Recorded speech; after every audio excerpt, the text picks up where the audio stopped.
Searching for the road to the way back. We don't know our father's going way back. Do you know it? Do you know it? Oh yeah, oh yeah, yeah, yeah, yeah. We the chosen people, you say no way. Your enemies been teaching you the wrong way. Do you know it? Do you know it? Oh yeah, yeah, yeah, yeah. It's the simple things in life, like learning all again. It's the simple things in life, like finding where it all again. Oh, do you know your history? History.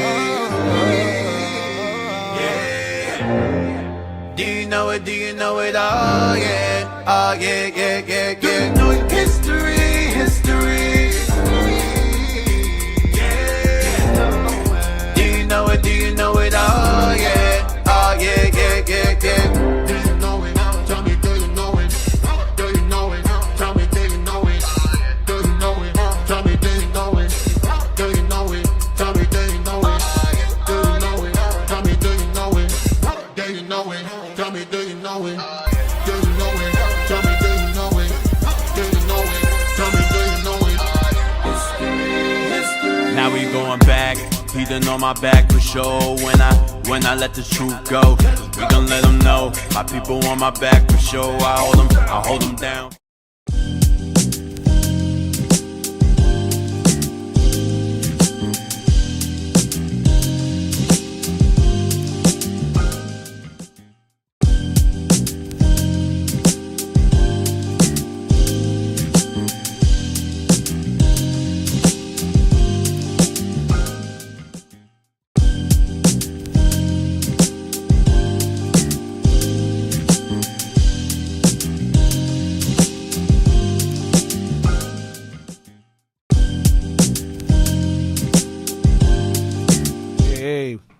We're back. We are back. It's been a while. I've been away for a minute. I think it was 2 weeks, 3 weeks? Yeah, 2 weeks. Oh, okay. It feels longer. All right, well, all praise to the Most High. Hope you guys are tuned in. Hope you guys are ready. You're prepared for what we got for you. I'm excited. Hope you guys will be excited as well. You are now tuned in to Our Hidden History Radio Show. So I got a lot of stuff for y'all, man. A lot of stuff for you guys today. Hope you'll enjoy it as much as I do. A lot of things to unveil. A lot of things to reveal. So this is entitled The Dark Ages, The Takeover. We're going to delve into how we eventually start taking over and how we leading to us being the kings and queens and rulers of Europe and so forth. We're going to go into that. So it's going to start getting a little bit heavier, right? So you're going to open the vault today, huh? Open the Lord's will, if the time allows, I'm going to open the vault, man. I'm going to do way more than what Putin did. Black folks decided, oh, man, Putin opened the vault. Christ is black. We've been saying this for decades. You guys need a white man to say it, but whatever. So I want to first and foremost open up with the book, Our Descent. I believe I gave you guys the two pages to copy over there. I believe we were missing, last time we left off, we were missing 113, and we were missing page 114. So I want to go back to that, because I remember I said I would go back to it. All right, so let's read that. So this is section 18, yes. Our Israelitish laws and customs. Go ahead. You shall do no unrighteousness in judgment. Thou shalt not respect the person of the poor, nor honor the person of the mighty. But in righteousness shalt thou judge thy neighbor. That destroys that doctrine. We listen, we don't judge. No. We listen, then we judge. Okay? That's the law. It's Leviticus 19, verse 15. Read on. The non-Roman origin of our law. The non-Roman origin of our law is going into us, and we ruled over England. A lot of the rulers of England, because the guy that's saying our is a Caucasian that wrote this, so he's assuming that that he is of Israelite origin, but he's not. It's us. We are of Israelite origin, and we ruled over Europe and so forth. And so when we ruled over Europe or Britain, we governed Britain with biblical law. All right, read that. Extracts from lectures on early English history. Non-Roman means that we were governed primarily through biblical law as opposed to Roman ideology. Because remember, Britain was an extension of Rome, a province of it. Go ahead. By the right Reverend William Stubbs, D.D., formerly Bishop of Oxford and Regius Professor of Modern History in the University of Oxford. Oxford University, as Bishop Yosef says, Oxford. Prestigious universities. And these are professors at these universities. So these aren't regular guys just sitting around writing these things. Go ahead, page 251. Page 251. We will now go on to the laws themselves, and I will here take England first, because our laws are the most ancient and purest specimens of the most ancient non-Roman law. And because our modern laws have developed from our ancient ones by a process into which very little that is Roman has filtered. Unlike Germany, which by the fatal union of its kingship with the imperial dignity became subject to the Roman laws so far as it had any common system of law at all.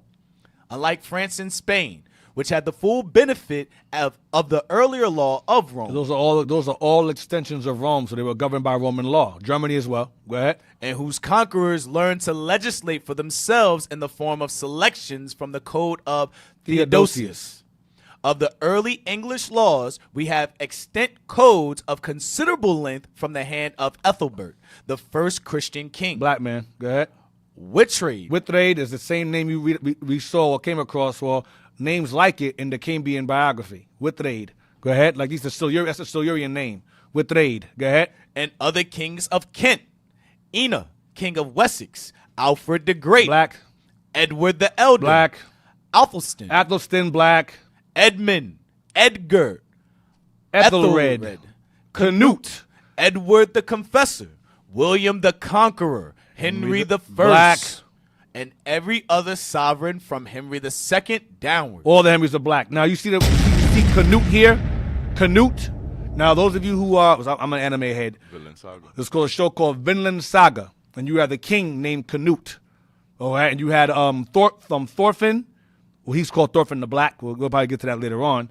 But Canute was a black king. All these kings here listed here, at Alfred the Great, these are all black people.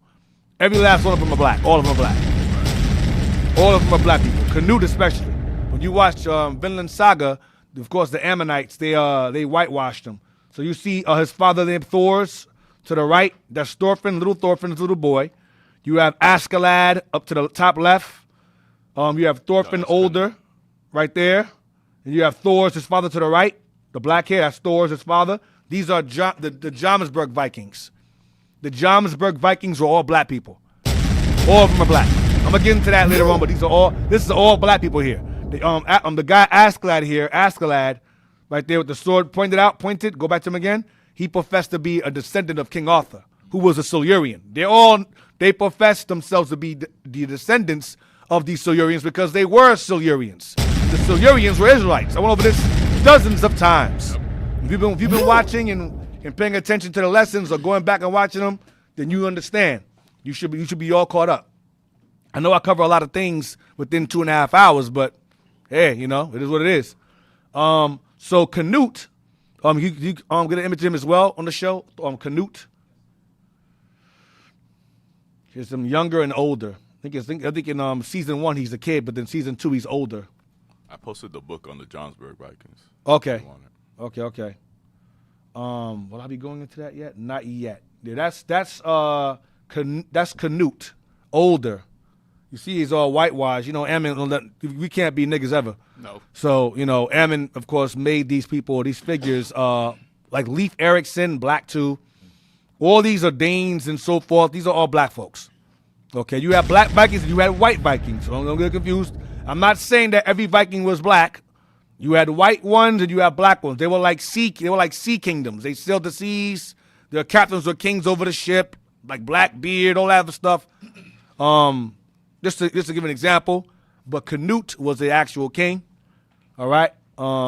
So that show, Vinland Saga, is an amazing show. It's historically, my whole family, my wife watches. My wife doesn't like animes at all, but she watches that one. That show she watches. We all watch Vinland Saga. It's very good. Very excellent show. Season 1 is good. 2 is, but season 1 is good. All right. I think it's on Netflix, if I'm not mistaken. Yeah, it's on Netflix. It's on Netflix. So when you watch that show, and you see that big old giant dude with blonde hair, that's a black man too. That's his name is Thorkel.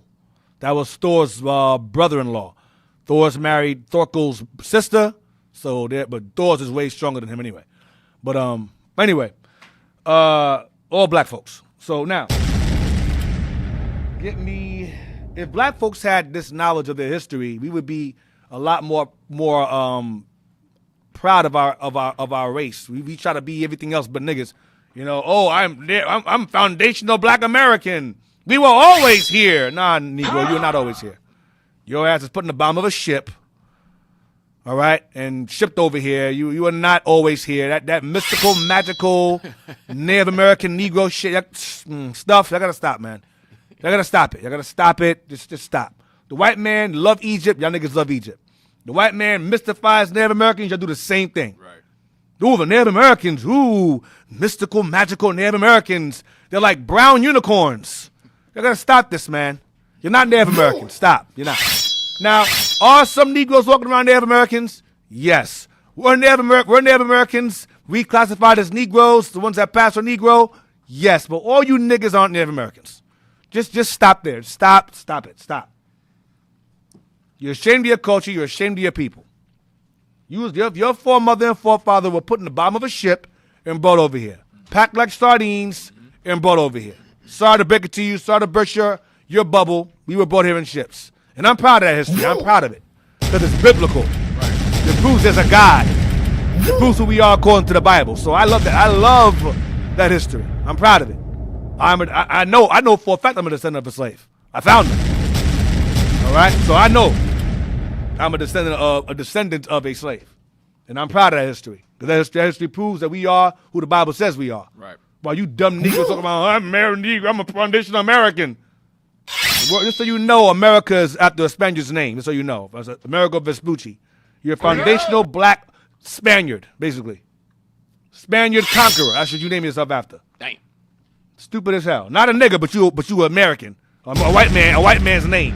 Come on, stop, man. Stop it. Give me the images. The images that I forwarded to you regarding Geta. We've been going over that name. We came across it numerous times with Septimius Severus. We came across it being a name that the Israelites fell under. And we used many books that touched on it. You can start there first. So we have, it's not really in English, Iberian, Europa, Libyan, Asian. Okay, go out of that. That's not really in English.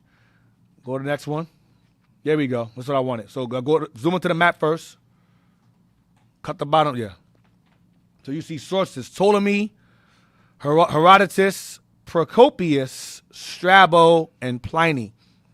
These are the scholars that I referenced because, remember, you had British Israelism teaches that the Europeans today are the tribes of Israel. They call it British Israelism. And so white folks that profess themselves to be of England or whatever, they go, I'm an Israelite because the British were Israelites. They were, but they weren't Caucasians. So this right here, these people here substantiate the fact that the Scythians in them and who became the Scots or Anglo-Saxons are the Israelites. Ptolemy, who was a Greco-Roman scholar, references it. Herodotus, who's known as the father of history, quote unquote, references it. Procopius refers it. Strabo refers to it. The history of us being Scythians and Pliny. Another, these are way before British Israelism, thousands of years before. So look at the map here. Take a look at the map. You have to the top left, you have Spartans up there, Milesians. These are like Japheth and so forth. Then you have Spartans. That would be Jake. You have Helen. That's the name for Greece. You have Danai, because some say that the Spartans were somewhat a tribe of Dan. That's what they say. Who knows? I'd say mixture of all 12. Spartans, which is Israelites as well.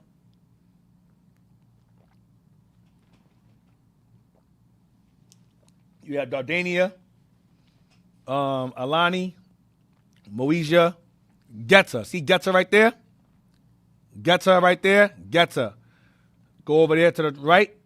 You got Cameria. That's Gomer. That's the children of Gomer, Japheth's child. Cameria. Cameria is Camerians or Gomerians. Gomer. All right? Who are known as the French, and then later on they migrated over to Asia Minor and fell to the term Gauls or Galatians. Galatia. And you have Sarmatia. This is like around India, probably around India, so forth, around that area. India, Sarmatia, then you have Scythia there. See that right there? In the Northern Kingdom, during Assyrian captivity, we migrated into these areas here and became known as Scythians. All right? I'm not familiar with all these names. I'm only pointing to the ones I'm familiar with. So go down. You see Geta to the top left. Geta, go back to it again. Geta. Now go down. You'll see a Habor Halah. Go down. You see Habor Halah right there? Well, you can't see my finger, but Over by you Syria. see Cappadocia. You see Leviana, Pontus. These are the areas that Paul visited. See that right there? Go over to the left. Right. You got Bithynia, Phrygia, Galatia, Cilicia. I believe Paul was born or raised in Cilicia. If I'm not mistaken. Give me Acts real quick. I think he was from there. Let me make sure. No Mean City. Look at that. Oh, Acts 26. He asked him where he's from. Does I speak Greek? Yeah. You got it? Or Shatiel? Or off Sabbath? Can thou speak Greek? Acts 28. Acts 20. Acts 21. 21. Yeah, I always mix them around. 21. 21:36.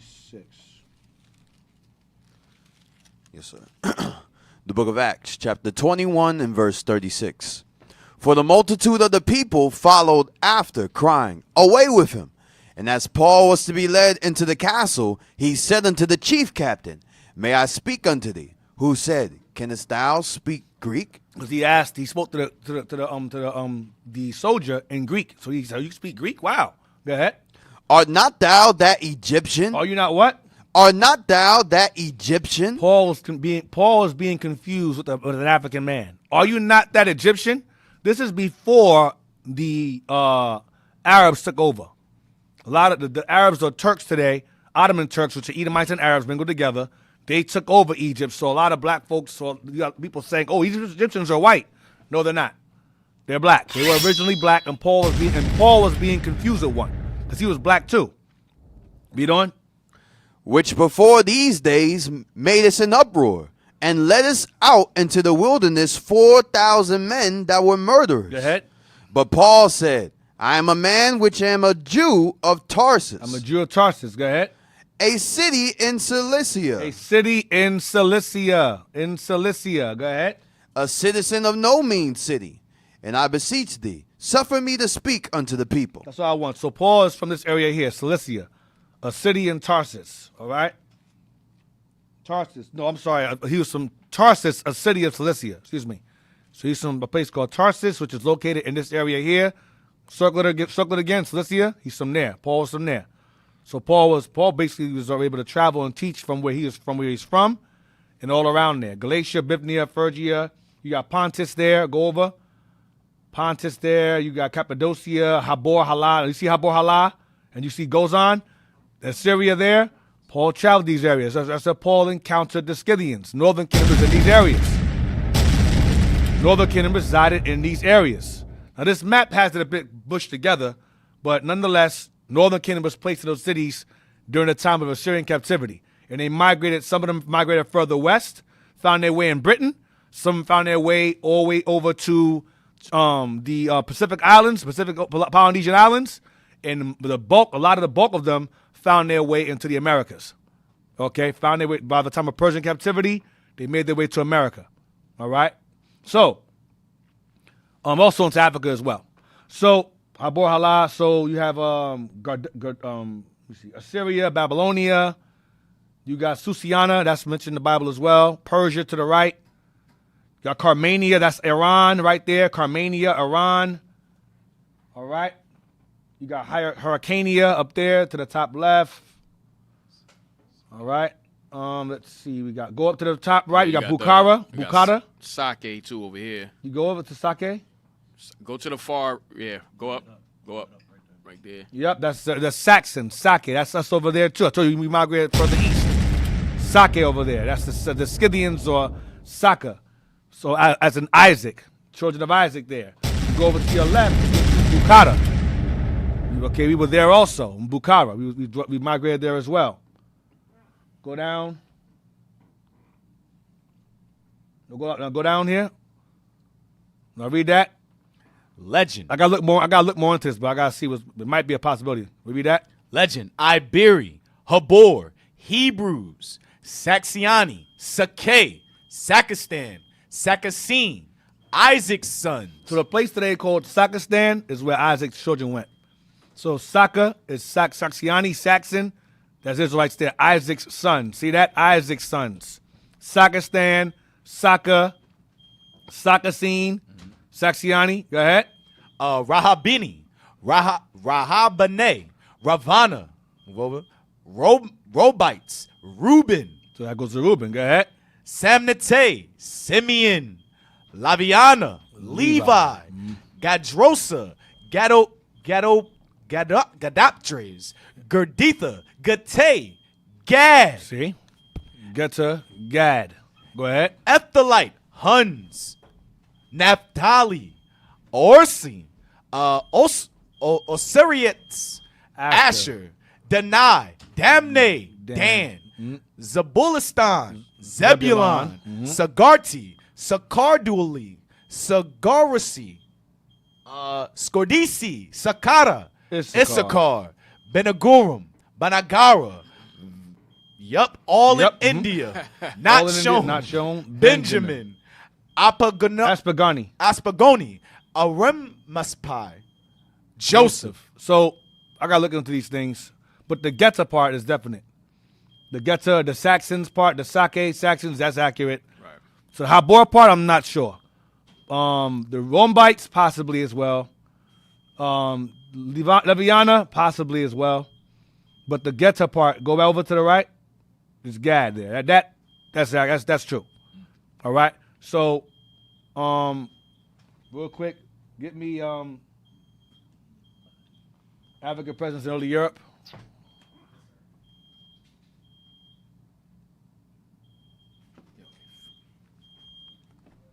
African presence in early Europe.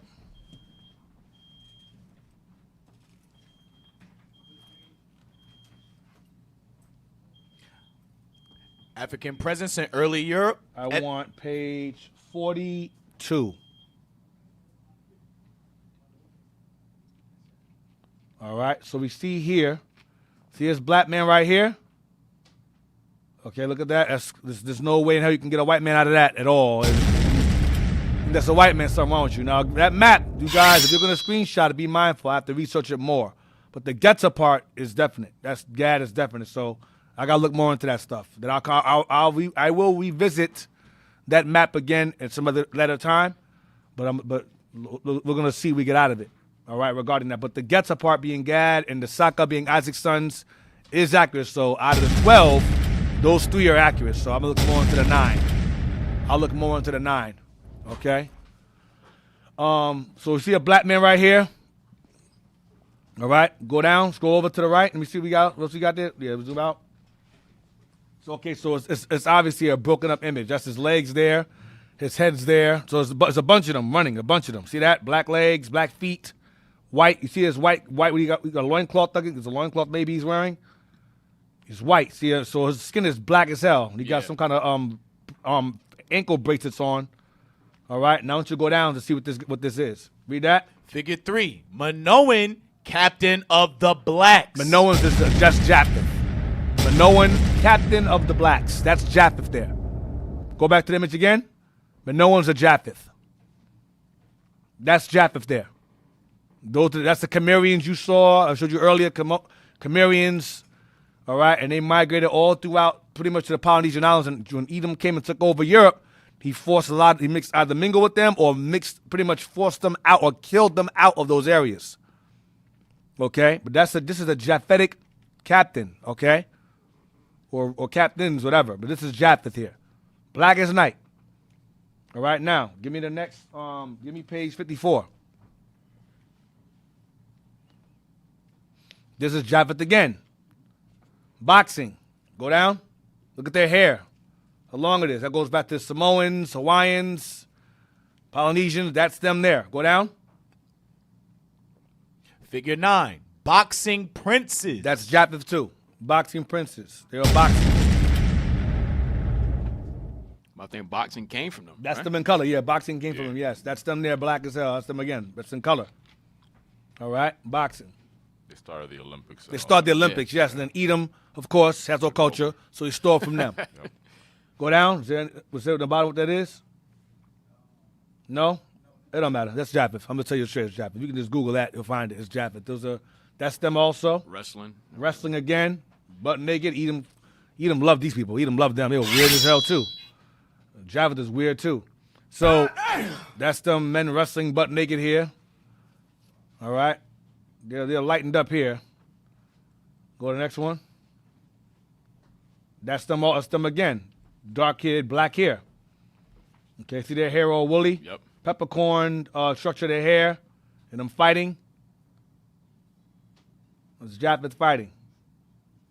Very competitive people, fighters. That's what else we got? You got some more? That's another one. That's the Etruscan Antifix, 500 BC. That's Japheth again, black. That's you see his nose and lips. You know white man out of that. Look at his beard. That's a black man. This is Japheth. You dumb Negroes. White man is Japheth. No, he is not Japheth. White man is the devil the Bible speaks of. And he is Esau. That's who he is. That's Japheth again, another Etruscan. That's Japheth there as well. Etruscan. These are the guys that resided in Italy. Kittim, Jabin. Another one, Etruscan. These are all Japheth here. Okay?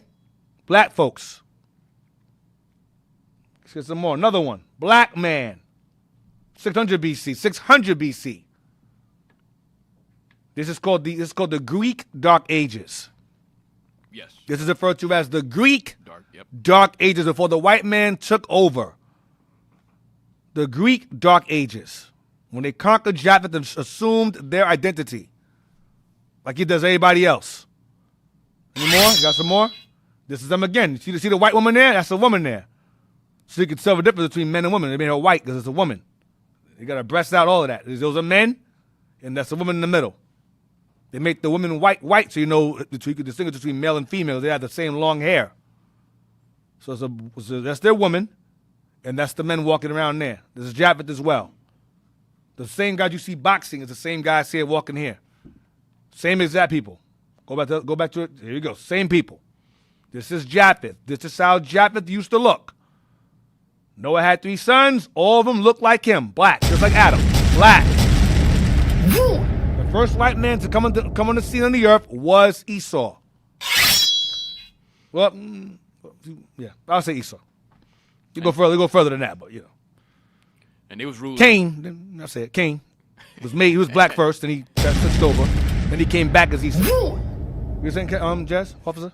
No, I was saying, and they were ruling in Italy around that time. Yes, they actually were. had kings. Yep. You know, before Esau. Yep. And they started the Roman Republic. Mm-hmm. What else we got?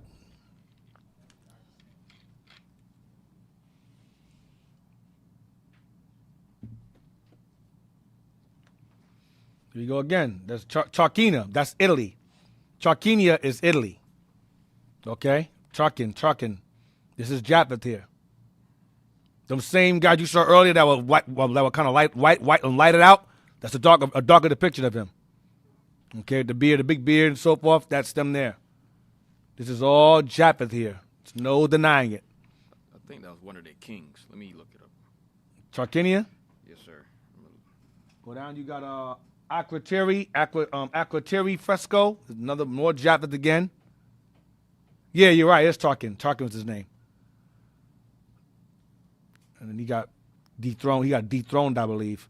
That's Japheth right there as well, holding I guess a bowl with a handle on it.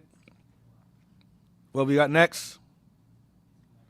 This is, I believe this is Achilles fighting somebody. I don't know.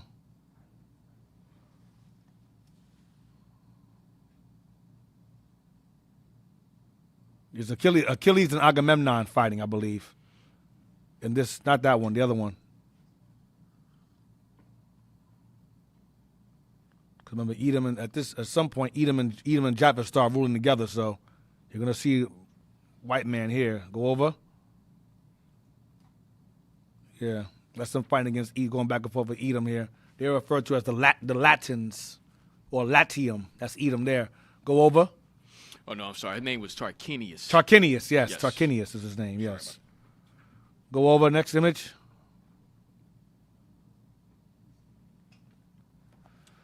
No, whitewash. Next image. That's it. All right. So now, get me page 54 and 55 of early African presence. We got text. All right, hold on a second. Page 54 and 55. Let me see this one. Okay, that's 54, 55. Let me see. Okay, yeah. If you look to this, that's them boxing there. It says boxing, what? Boxing princes. Yeah, that's them too. That's a closer up image of them. Go to page 223.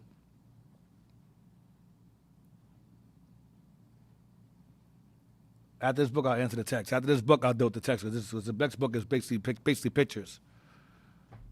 Yeah, 54, let me see. Yeah, read that. Yep, the bottom, the Roman. The Roman occupation of England under the African emperor Septimius Severus, who brought into England from Rome and from his home in Numidia, He was Israel too. Geta, go ahead. North Africa, large contingents of African officials and soldiers around 200 AD. For more complete information on this event, consult Burley and Ben Yohanan.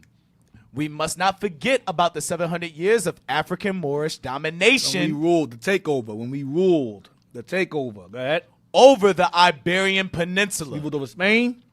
And southern France. We ruled over France. We had Spain, we had France, and we had Britain.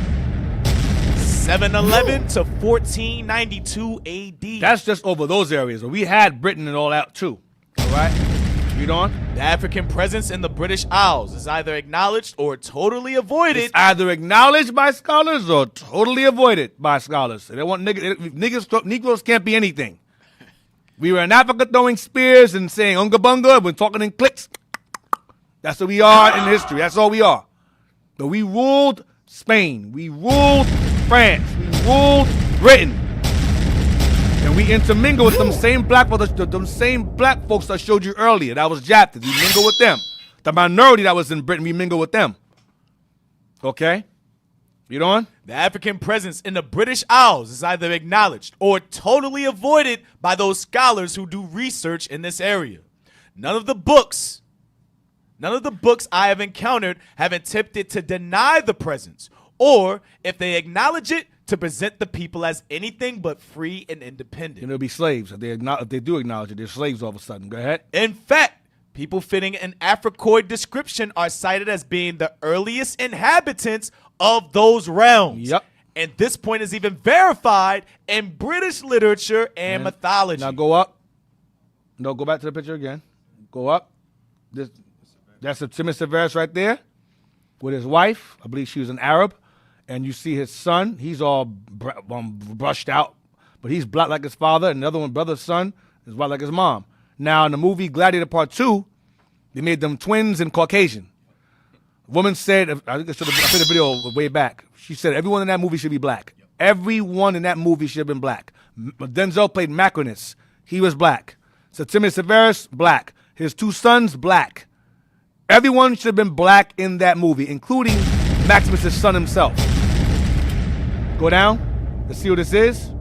Read that. Figure 1. The Roman Emperor, Septimius Severus, and family. From left, back row, Julia Domna. Septimius, front, Geta. His son. Face obliterated. Face obliterated. How the hell that happened? They all good. They all look good. They all look fine except he was stupid. So we can't. This guy too black. We can't change him because it was commonly known he was black. You can't. He's from Africa. You can't avoid that. So leave him alone. Leave him alone. Go ahead.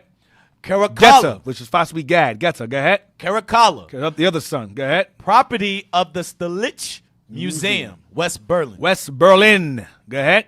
Source: Septimius Severus, Anthony Burley, 1972. So these are in museums. These are busts and frescoes, sculptures of us. We ruled. He got look at him. Black as hell. This white man with an Arab wife and mixed nut kids. Because Caracalla and Geta was some evil Negro. They were evil as hell. They were psychopaths. They portrayed them in Gladiator 2. Yeah, they were crazy Right. in that movie. They're crazy. They were crazy in the movie and crazy in real life. They were killing Israelites that followed Christ left and right. They hated the Bible. They hated it. So Timaeus too. I'm not glorifying him because I'm not glorifying him like he's some righteous man. He was not. He was wicked as hell. He was a black. He was black outside, but a white man on the inside. So Timaeus Severus. But We just acknowledge him as being. But we have to acknowledge our history, Right. despite the negativity behind it. So this image is good. I like this image here. Well, you see how black he is. That's even more defined. Look at that. Look at that. Black as hell. That's an Israelite man. From the tribe of Gad, more than likely. All right? Gadite brother. With his Ishmaelite wife. He's already going off of that alone. But he did have a Jake wife, but she died, and he remarried with her. He had a Jake wife, and she passed away from sickness, and he remarried the Arab woman. So he did love his own kind, but he went off after a while. In terms of marriage, anyway. Let's go to... What page is that? That was 223? Yes, sir. Okay, get 225. Read that. This contention is upheld by the Roman historian Pliny, who first saw the Britons in the 2nd century AD. He saw them. Pliny was around enough to see the Britons. The Britons of Britain. Watch. And described their complexions as Ethiopian. Black people. The earliest inhabitants were black people. Japheth originally, then Jake took over. Jake, go ahead. This I'm going to description, show you his Jake. Watch. this description is further validated by Claudian, who described the victory of the Roman general Theodosius over the natives of Britain as what? as he subdued the nimble blackamoors. He called us what? Blackamoors. Israelites. He called us nimble blackamoors in Britain because we ruled that area. We inhabited Britain, we inhabited that whole island. The UK was ours. Scotland, Ireland, Britain was ours. France, ours. Spain, ours. And as I go through the lesson, I'm going to show you Germany was too. Russia was too. All ours. Now, give me the next one. Page 220. Go down. Is there more I highlighted or no? Go back. Is there more? No. Go to page 226. Read. Go down. See right? Go. Right there. Obviously, that's a black man. There's no denying this. There's no arguing it. Look at the hair, then bigger. This nose is massive. Look like Bill Cosby. Damn nose, big nose, lips. It's a black man there. Okay? Now let's go down. Let's see what this is. Let's see. Oh! What did I say? Barry Fells Celt. He's a Celt. Like Celtic people. Go over to the image again. Oh, a Celt looks like that? I thought Celts are white folks. That's a Celt. That's an Israelite man. Go down. Celts, go ahead. According to Fell, this is a man of obvious Europoid origin. Europoid origin? Looking like that. Go to the image again. Europoid origin? Huh? Houseway. What? Because he was in Europe. He's a black man. We ruled. So he's of European origin because he ruled that area. Go down. The image of a Bronze Age Breton. Of a Bronze Age Breton. That's who Pliny saw. A Bronze Age Breton. That's black folks there. All right? Next image. Let's go to page 237.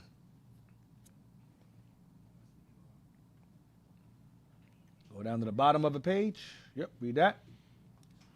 Godfrey Higgins said the Celts were Cushites, blacks. That means just black. That means black skinned. Go ahead. He wasn't the only one to hold that opinion concerning this vague term. unwittingly and ironically, Fell seems to confirm Higgins' opinion by presenting a photograph of rock sculptured visage upon which he. I just showed you that. Go ahead. Go down. Or which he what? No, that's not it. It's probably the last page I showed you. But they were black. That's all I want. What page is this? What page is this? To what? Not yet. Get 237. Yeah, read that, see? 237. Okay. 239. Upon which he. Go back. This continues from there. Read that again. Visage upon a photograph. Visage upon which he bestows the designation obviously Europoid. He says this image that I showed you earlier is obviously European. No, it's not obvious, idiot. It's a black man. Europoid. That's not Europoid. That's Africoid. That's Negro. But white folks, they do that Jedi mind trick, the Sith. That's not a black person. It's not a black person. Christ is not a Negro. Christ is not a. That's how black folks are. What? That's how we are. White men say it's obviously something, and we go, yeah, the white man said it. It's supposed to be obvious it's white. It's a big old black nose and lips and woolly hair. Sculptured in stone. But it's obviously Europoid. Stop, man. No. Go ahead. The image what? The image is on page 98. And included in the explanation under the picture is the statement, it obviously depicts a Celt. Which obviously is black. Go ahead. The author's making fun of him. Go ahead. There are two other depictions of Celts on pages 99 and 100, but the image on page 98, which appears to be the most celebrated because it also appears in the frontispiece of the book. Damn, it's the cover. Go ahead. Is obviously Africoid, with broad, flaring nostrils, short, curled hair, and very thick lips. So the white man gonna sit there and put that image on the cover of a book and say it's obviously European. Big old black. Now go back to the image again. Stop it. Not that one. Stop it. Right. Stop the lie. Go back. Not that one. The black man. Yes, that one. On the cover of a book and say, there's a white man. That's a white man's face? That nose and lips and that woolly hair is a white man's face? What? Really? Where? What dimension? Multiverse? Get page, what page is it, 98? Get 98. This might be 98. What page? Let me see. Let me see. You read that. That was the day on which the Jews had been commanded to kill the lamb. It was necessary to finish the feast on that day, whatever day of the week it might be. Instead of recognizing Good Friday as the day of the Lord's death, the Asiatic Christians, The real Christians, that's us. kept the Jewish feast on the 14th day after the new moon, We kept Passover, go ahead. with which the month Nisan began. Abib. For that reason, they were called Quartodecimans. We were the 14th day observers. Go up here, this guy here, go up to the top. This stupid Negro here, Victor the First, was the one that started the Sunday stuff. This is a Negro, this is a black man there. This is when the church started delving into nonsense. Damn. Okay, this guy here you see is black as hell. Zoom into his face, big old nose and lips. That's a black Victor the First. He was the bishop over the Christian church. One was in Jerusalem or the east, and one was on Turkey, and one was in Rome. He was the one over Rome. He was like an officer over Rome, pretty much. He said, "We're gonna keep Passover on Sunday. We're gonna do Sunday worship." He started that nonsense. And then Constantine legalized it later on. But this stupid Negro here started the Sunday stuff. It was him here, and then those who kept the Passover the right way were called Quartodecimans, and this idiot gave Sunday worship on Good Friday, which ain't biblical. Black man start trying to merge Roman ideology into the doctrine of the Christians. This idiot here, all right, another black man. So now, his name is Victor the First. Now, what's the text say? The text? Give me the text now. Yes. Pull it up. All right. It says, is the Japheth mentioned, not sure what they mean by that, in the book of Maccabees? Or is that Japheth mentioned in the book of Maccabees? Japheth is in Maccabees when you read First Maccabees 8, and they want to seek an alliance with them against the Greeks. during that time, Esau and Japheth or Etruscans and Edom were jointly ruling together. And there was a Roman Republic at the time. First, it was called the Roman Kingdom, I believe, first. Then Roman Republic. Kingdom of Rome. The Roman Kingdom first, then Republic, then it became the Roman Empire once Edom took over entirely with the Gen family, which is Julius Caesar. That's Edom took over entirely. That's the noble. That's the nobles, the noble line, the Gen line. So once Julius Caesar took over, that's when Japheth got pretty much subdued, conquered, and killed off. Give me that video I sent you. I'm gonna show it to you. Give me that video. I'll prove it to you. What he did with Japheth, and a lot of them had to run away and run toward the far west. No, far east. Sorry, far east to the Polynesian islands and so forth. It's in the OHH, not this one. Is it a white dude talking, like a professor talking with glasses? Yep, that one. Okay.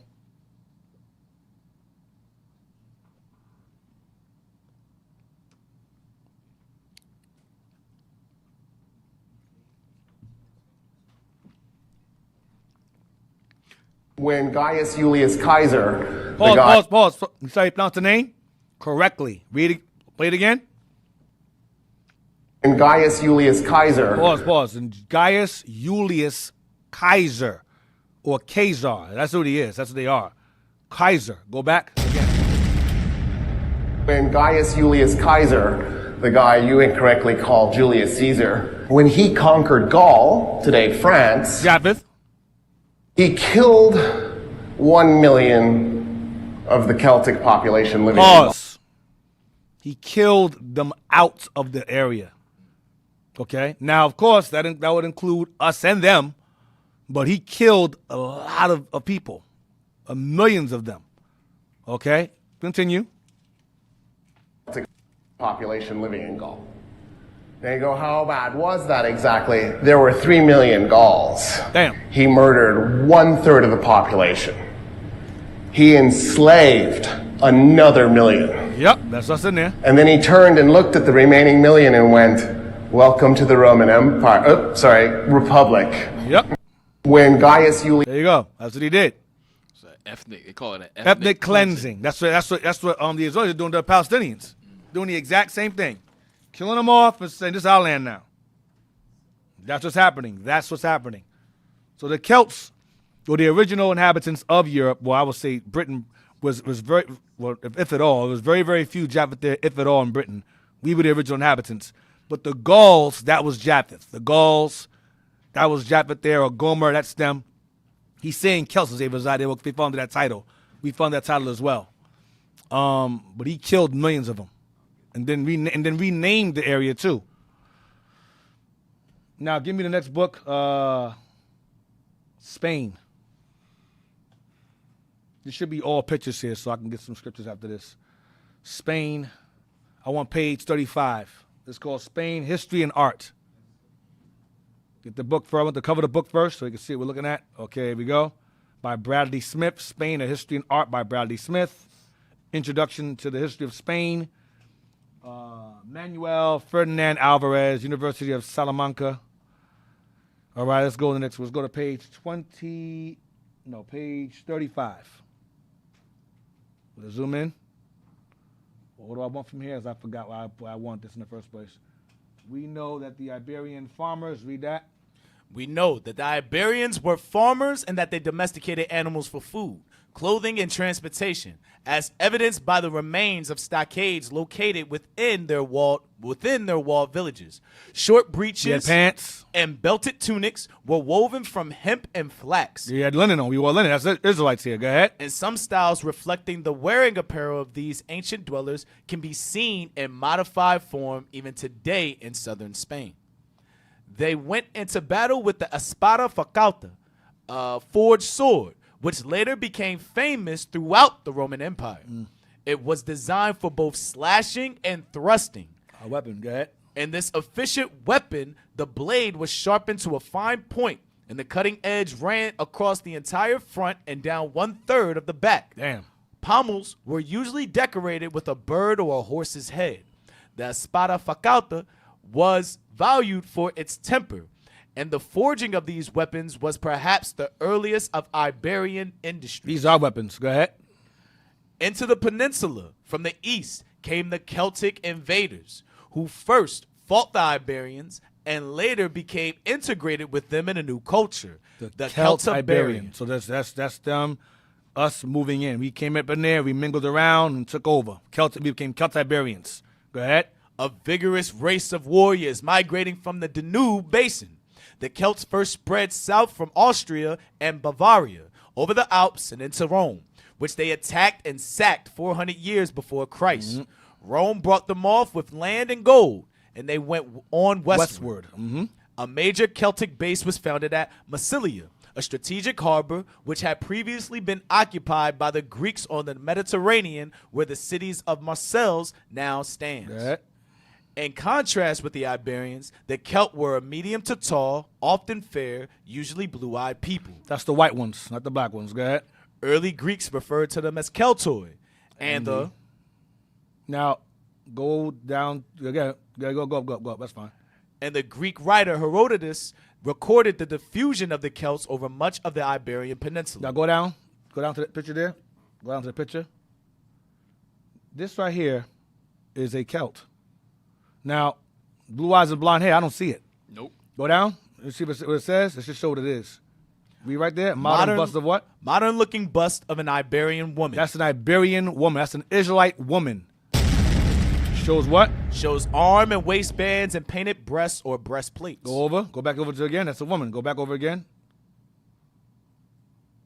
That's an Israelite woman there. An Iberian woman. With a chest covered.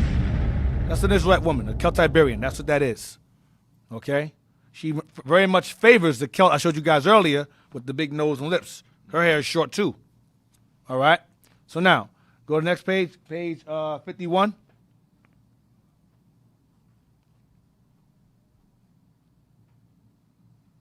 Zoom in some more. You can see the hair. Go over to the right. Up. Black man, look at his nose and hair, lips, nose, lips there, go down. Black folks again. Go down to the bottom, see what these guys are. Go down, zoom in, just go down. What did I say? An Iberian peasant harvests olives, probably introduced by the Greeks. The groves flourished under Roman occupation. Those are Iberians, those are all Israelites. So this sculpture here, there's a black man here. All right. Now, page 53. So let me see. Zoom in.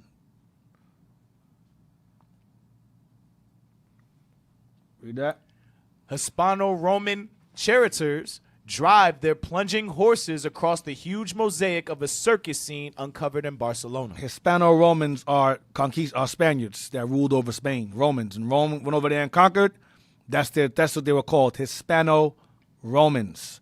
So King Ferdinand, Isabella, they were Romans, but they ruled over Spain, so they fell under the title of Hispano-Romans. That word is actually hidden. They don't really come across it much because they don't want you to know that the Spaniards of Spain were Romans. Right.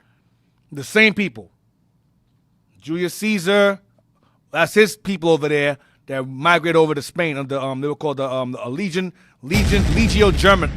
Legio Germana, something like that. Right, from the garrisons. From the garrisons he set over there. Right, and that like it's that army pretty much. Yeah, what did I say there? The name Hispania itself, from which Hispano-Roman is derived, has debated origins, potentially stemming from Phoenician or Iberian roots, possibly meaning land of rabbits or hidden land. Right, we named it Hispana or Hispania, but the word Hispano-Romans is the Spaniards. All right, so yeah, we did name Spain. We named Spain Hispania for rabbits. Yes, there's a Phoenician origin, which is us. Page 42, and we're gonna read the 42.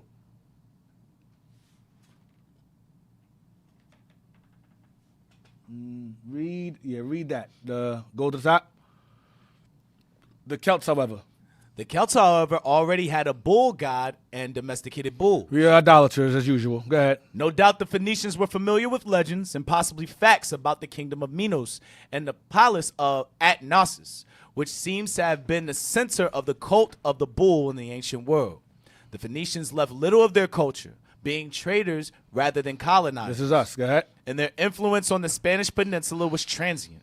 Nevertheless, their economic impact must have been considerable, and it probably attracted the next wave, made up of colonists. More of us came over. Go ahead. These were the Greeks, who founded permanent colonies and had an important cultural influence on Iberia. The Greeks came after. I'm sorry. Go ahead. Some of these colonies have been identified. Excavations at Ampurius, originally Emporium, on the northeastern coast, have revealed a fortified town which remains of Greek houses and a shrine to Asclepius. Asclepius, the god of medicine. Yeah, I think that's that Asclepius is that staff with two wings, I believe. That's Asclepius.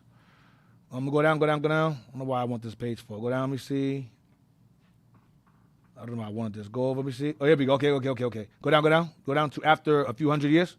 After a few hundred years, the Greek colonies had either been absorbed into the peninsular life or were decimated by the next invasion. This came dramatically in the year 236 BC Here we when go. Watch this. When the Carthaginians, that's us, Israelites. Go ahead. led by Hamilcar, his son-in-law Hasdrubal, and his son Hannibal, a child of 9 years, arrived with a disciplined army and a powerful herd of African elephants trained in warfare. The takeover. Go ahead. Using the human and material resources of Iberia, including the extensive iron mines and the sword forges, Hamilcar built a huge army. With it, he planned to attack Rome and change the fortunes of Carthage, which had suffered at the hands of the Romans during the First Punic War. Yep. A bitter campaign for the possession of Sicily. South Italy. We took that too. Go ahead. But putting together his Celt-Iberian African army. Is what? Celt-Iberian African army. Israelites. Celtiberians were Israelites. Celtiberian African army. Go ahead. Proved a difficult task. The Celt-Iberians resisted, and Hamilcar was killed before he could lead his legions and elephants on to Rome. His father lost. Go ahead. His son Hannibal was 26 years old when he took command of the army.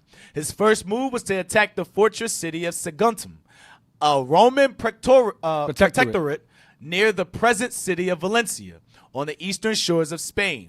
The occupation of this prosperous city provided a fiery opening for the Second Punic Hannibal War. started the Second Punic War because his father died. I think his father drowned to death. But his son took over where he left off. Go ahead. Leaving his brother-in-law Hasdrubal in command of the Carthaginian forces in Spain. Young Hannibal now set forth on his famous march across the Alps with some 28,000 Celt-Iberians and African soldiers. These are all the same people in his army. Go ahead. He won a series of important victories, but Rome itself held out. Yeah, unfortunately, because it wasn't their time to fall. Go ahead. Rome had hoped to fight the Carthaginians in Spain, and to this end sent a military expedition against Hasdrubal's army at a time when this general was absent from the peninsula. When Hannibal was gone, they attacked his brother. Go ahead. Having been called away to Africa to subdue a revolt in the Carthaginian colonies. Damn. The Roman army in Spain enjoyed a brief period of victory until Hasdrubal returned and routed it. For 11 years, he built up his own army. And finally, when called by Hannibal to come to his assistance, Hasdrubal went into Italy.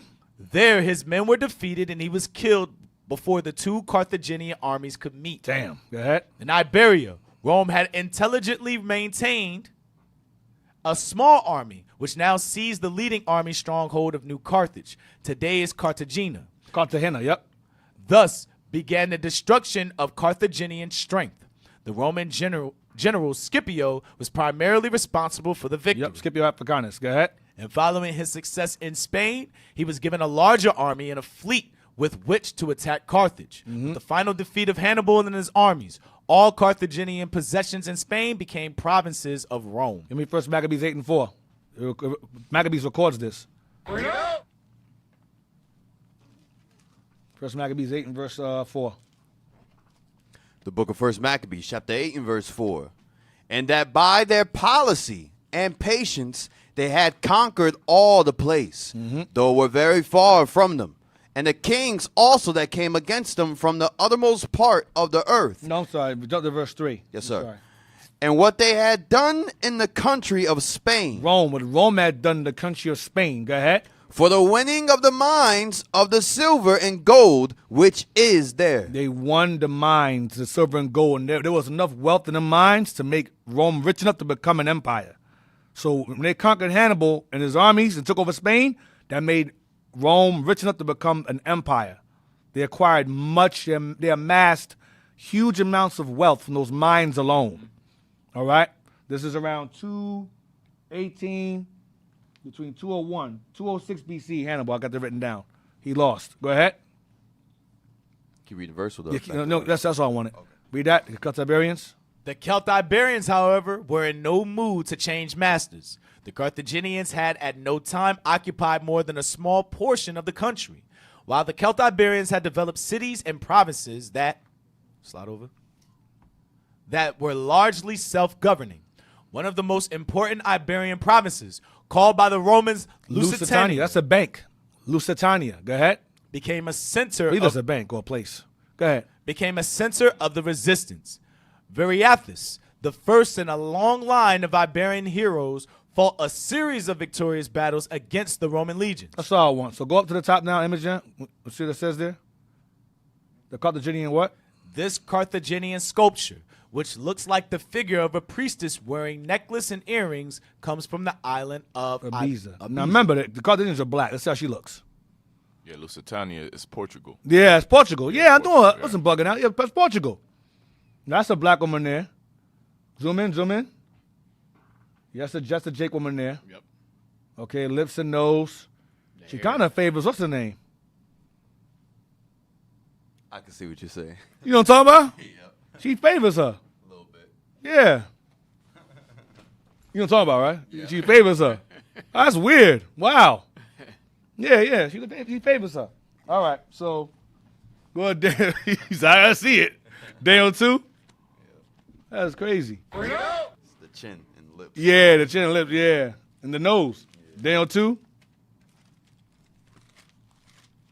She favors someone in the car. She favors someone in our school. She looks just like her sister. Daniel 2 and 32. So that's an Iberian sister as well. We got a break, right? Go on break? Yes, sir. Let's go on a quick break real fast. Go on a quick break really quick. We're going to dive into Daniel chapter 2. We're going to touch on the takeover, how the takeover began, all right, regarding us. We had Spain. We had Spain. We had France. We had Portugal. We had Sicily. When we conquered, Hannibal and them, when they crossed those Alps, he ruled over that area for about 12 years. And within that 12 years, Hannibal and his men ran through them white women like a knife through butter. They altered the genetics of those Italians for all time. Damn. A lot of these Sicilians walking around with that black hair and tan skin, they got Hannibal and his brothers, Hannibal's blood and his men's blood flowing all through their veins. Not saying that they're all us, but that blackness is in there, is in them genes, is in there. So some Italians that hate niggas, a lot of them are niggas. Not a lot of them, you know what I mean, you get my point. So Hannibal's men pretty much ran through all the women over there and altered them. So then when Hannibal lost and whatever, a lot of them had to run back to the Italians to try to wash us out of them. But they couldn't do it, not fully. And they lost because during that time we running through those women, we became soft, effeminate, weak. Yep. We got complacent. Enjoying the riches and luxuries of winning over Italy. So that's what happened as well. So we're gonna take a quick break. We'll be right back. All right, stay tuned. We got more. How you feel about what you see right now? Black men coming together in unity. Thank you, Jesus. That's nice. We need our black men to stick together, stay together, and protect the black woman. I love this. Beautiful. Man, good to see everybody come together. We love that. That's what we're about. We stopped and we ain't gonna move until they move. Shalom, Most High Christ bless, man. We are in Indianapolis, Indiana, at the Black Expo. You heard it, the Black Expo. You are now flying. Sons of God! We're gonna take this city. We're gonna take the kingdom. We're gonna rule them hard. This is war! This is war! This is war! I'm here for the win, well, to get it again. The Lord call Violent, taking the kingdom, want what's mine. Hey, shalom, Most High Christ bless Israel. IUIC Indiana here for the Indiana Black Expo. We got a booth set up in the convention center, and outside we got camps. It's time to blitz the city and tell me that the Israelites is here. We fighting for the black man to have a masculine spirit and not a feminine spirit. This is the only way we gonna make Indianapolis any better. We've been destroyed. From slavery to the civil rights movement to the cocaine epidemic, we've been destroyed as black people. Presentation was everything. Even the knowledge that I gained today from you guys in this short amount of time was everything. Like, it was a knowledge and the truth, more importantly, it was the truth. It's the truth that the world is scared and running from, that you guys are actually pushing around. I feel like it need to be pushed more, and I love to be a part of it. What's y'all nationality according to the Bible? Israelites. Jews, real black Jews. Real black Jews. Hey, shalom, Israel, Most High in Christ bless. Officer Jonah here. Officer Akiem. We just had another successful barbershop talk. All praise to the Most High. We talked to the brothers in the shop owner. They were very receptive of the word of God. No complaints, no arguing. That's how we need it. When our people just listen and learn, they surprise themselves with the things that we can do as a nation. So all praise to the Most High. Lord's willing, the brothers repent. Lord's willing, they come to the school so that the Lord's house may be filled and we can get out of captivity, as that's the ultimate goal. So stay tuned for more Israel. Stay in the spirit. Shalom. So we out here today doing a community cleanup, showing support to the community, making our presence known, and doing something good for the environment.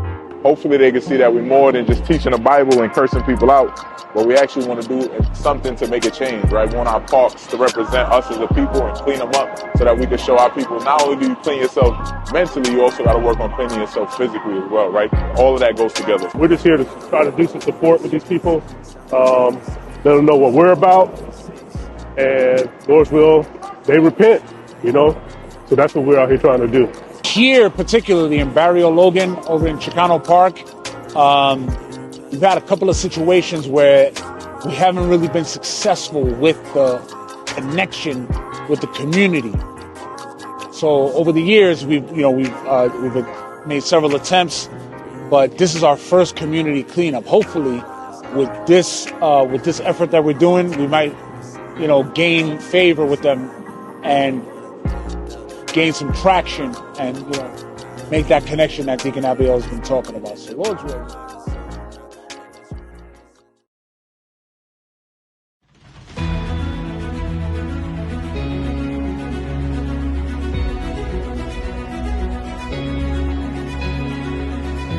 Learned that a lot of the times we got this mixed education that is being taught to us by the wrong people, by the wrong prophets. Try to deter us from learning the truth. I learned that Jesus is black and I am an Israelite. And I did.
back from the break. All right. Let's just jump back into it. Get me Daniel chapter 2. We're going to do the takeover. So I showed y'all how black folks are all throughout Spain, Portugal, Britain, France. We're going to delve into the history of Rome now because it's important. Daniel 2, we're going to read verse 32. The book of Daniel, chapter 2 and verse 32.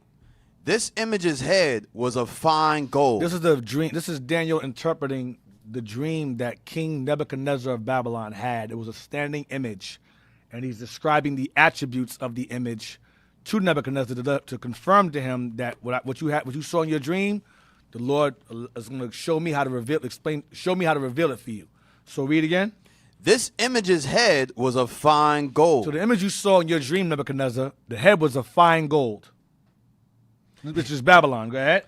His breast and his arms of silver. The breast and arms of silver of this standing image is going into the Persian Median Empire. Go ahead. His belly and his thighs of brass. That is the Greek Empire. Go ahead. His legs of iron. His legs of iron is the Roman Empire. Roman Empire. This statue here is a standing image of the times of the Gentiles. Okay? Read on. His feet part of iron and part of clay. And since your feet are an extension of your legs, these feet represent the extended Rome, which is America today. Iron and clay, because America is a melting pot mixed with a bunch of different nations. So it's militarily strong, but socially, religiously weak. Politically weak. Okay? So it is the feet, and America is the feet and toes. America is an extension of the Roman Empire. All right? America, say it again. America is the extension of the Roman Empire. Right now, we are in the feet and toes of that standing image today. That is where we stand today. All right? Now understand that America is an extension of Rome. Wherever white folks rule or colonize, that is an extension of Rome too. So if you are in Africa and you're under the British, you're under Rome. If you are in Brazil and under the Portuguese, you are under Rome. If you are in Haiti, whatever, or Africa and France rules over that area, you are under Rome. Dutch, under Rome. German, under Rome. Russia, under Rome. British, under Rome. These are extensions of Rome. I'm going to show you that now. All right, we got a text? Yeah. Here's where you got to take good notes. I'm going to go through this as slowly and thoroughly as I possibly can so there's no questions left. What we got here?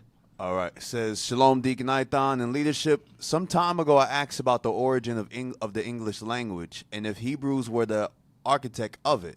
Forgive me if I missed the answer, or have you come across it yet? Yeah, the answer is us. The answer is us. That's our language. That's us. Now, if English is a mutt language, English is a mutt language. But I would say we were speaking it before we were speaking it already. White man didn't teach us English. We were already speaking English. We were already speaking English prior to being enslaved and so forth. So, is it from black folks? I'll say possibly. I gotta look into it. But English is already spoken by us before being enslaved. All right, especially Old English, or what they call it, Queen's English, whatever. We were speaking it already. All right. So now you got another one too, D. Yes. Says Shalom, Deacon Most High Christ bless. Are the Kaifeng Jews of Henan Province, China, our people? Because I've done some research. It says that they came during the Persian captivity, but then I saw the yarmulkes, so I wasn't too sure. Yeah, Kaifeng is definitely our people over there. And the reason why they're wearing yarmulkes is because Esau knows where we are too. So when he finds out where we are, he runs to them first and converts them to his BS. So most of the time, when you find our people wearing them stupid yarmulkes and prayer shawls, that's the Edomites, the Israelis running around trying to beat us to the punch, beat us to them because they know that they're us. So yeah, the Kaifeng among them is us, yes. That's like your old Jesuits or missionaries. Yep, still doing that's the what they same do. thing. They're the modern Pharisees. They can pass sea and land to create a child of hell more worse than themselves. That's what they do. So the answer to your question regarding the Kai Fang is yes, we are among them. That's why they converted them over there. All right, just like over there in Madagascar, Papua New Guinea, they know we're over there. Same thing, Nigeria, do the same thing over there. Wherever you find us, you'll find it. We're in yarmulkes, they know who it is. Because we were already enslaved, couldn't read or write, so they had the one up on us. They had a head start. So we're playing catch up now to our own people. But the Most High is a genius. He has things set in motion where that ain't gonna work regardless. We're going to dismantle it regardless. All right. So Daniel 2 and verse 33. Daniel 2 and verse 33. His legs of iron, his feet part of iron and part of clay. So part of iron, part of clay. Why? Because America is a melting pot filled with many nations. Many nations, so it's socially, politically weak. Militarily strong. That's the iron. Militarily strong, but weak regardless. That's why it's iron and clay. Iron and clay don't go together. It's weak.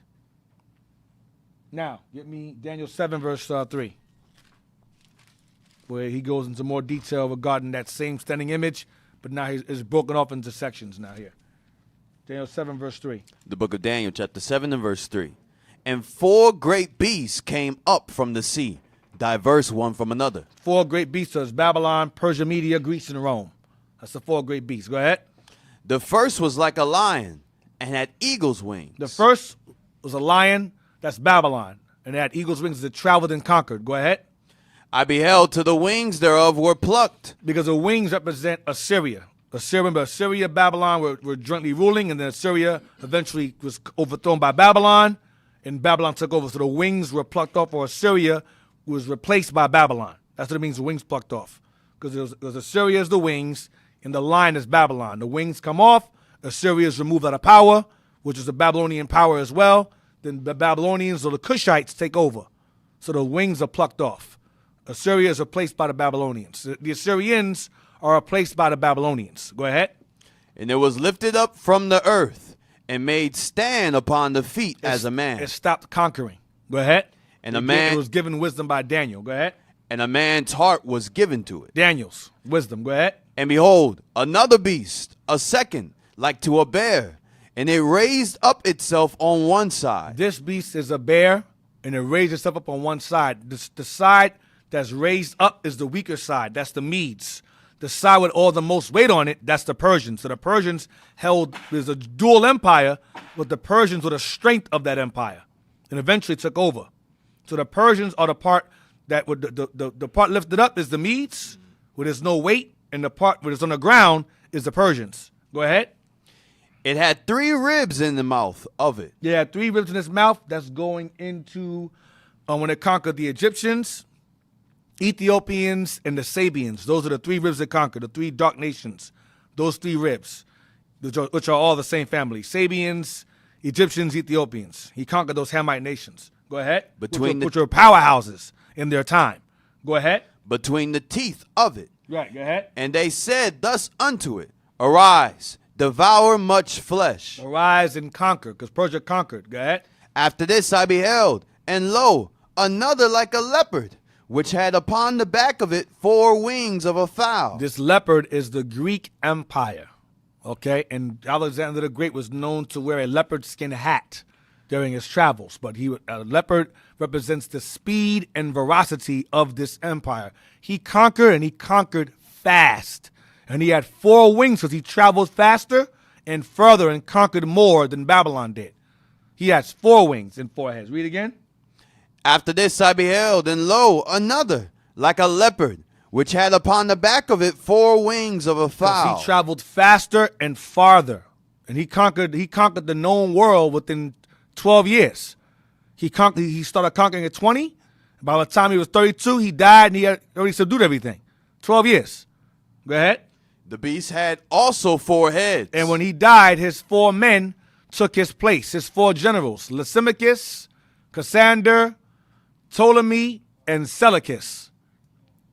Ptolemy took over Egypt. Lysimachus took over Thrace and Asia Minor. Seleucus, Syria, from which Antiochus Epiphanes derives from. and Cassander of Macedonia. These are all four of these guys here were the same race as Alexander the Great. They were all Greeks, Greek white guys. Okay? Europeans, real white folks. All right? Read on. And dominion was given to it. And dominion was given to it. Go ahead. After this I saw in the night visions, and behold, a fourth beast, dreadful and terrible, and strong exceedingly, and it had great iron teeth. Now, Daniel was not shown the animal explanation of this beast. It wasn't shown to him. So he described, he saw, I guess, maybe a silhouette of it, but he didn't see it fully. The Lord didn't reveal this beast or this beast in terms of description to Daniel, but to somebody else. So this fourth beast was also dreadful and terrible. Go ahead. And strong exceedingly. It had great iron teeth. It devoured and brake in pieces and stamped the residue with the feet of it. It indoctrinated nations it conquered. So it's going into Rome. Go ahead. And it was diverse from all the beasts that were before. It was very different from the rest. Go ahead. And it had 10 horns. And it had 10 horns. This beast had 10 horns. Remember Daniel 2. It mentioned that the legs and the feet were of iron and mixed with iron and miry clay. And how many toes you have on your feet, which you're supposed to have? It's 10. 10 toes. 10 horns, 10 toes is referring to the same beast. The 10 horns, the 10 toes is referring to the same exact beast. Just different description. Now,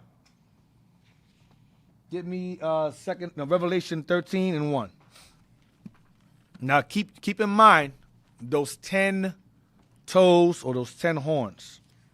Because I said before, if you are living anywhere, any part of the world that rules over you, that's colonized by Europeans, it's an extension of Rome. Revelation 13 and verse 1. Revelation chapter 13 and verse 1.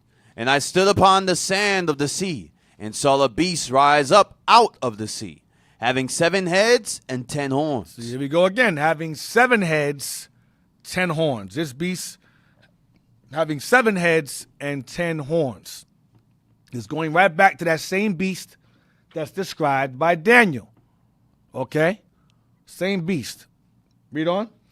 And upon his horns 10 crowns. And upon the horns he had, on 10 horns, they had crowns. All those horns had a time where they ruled.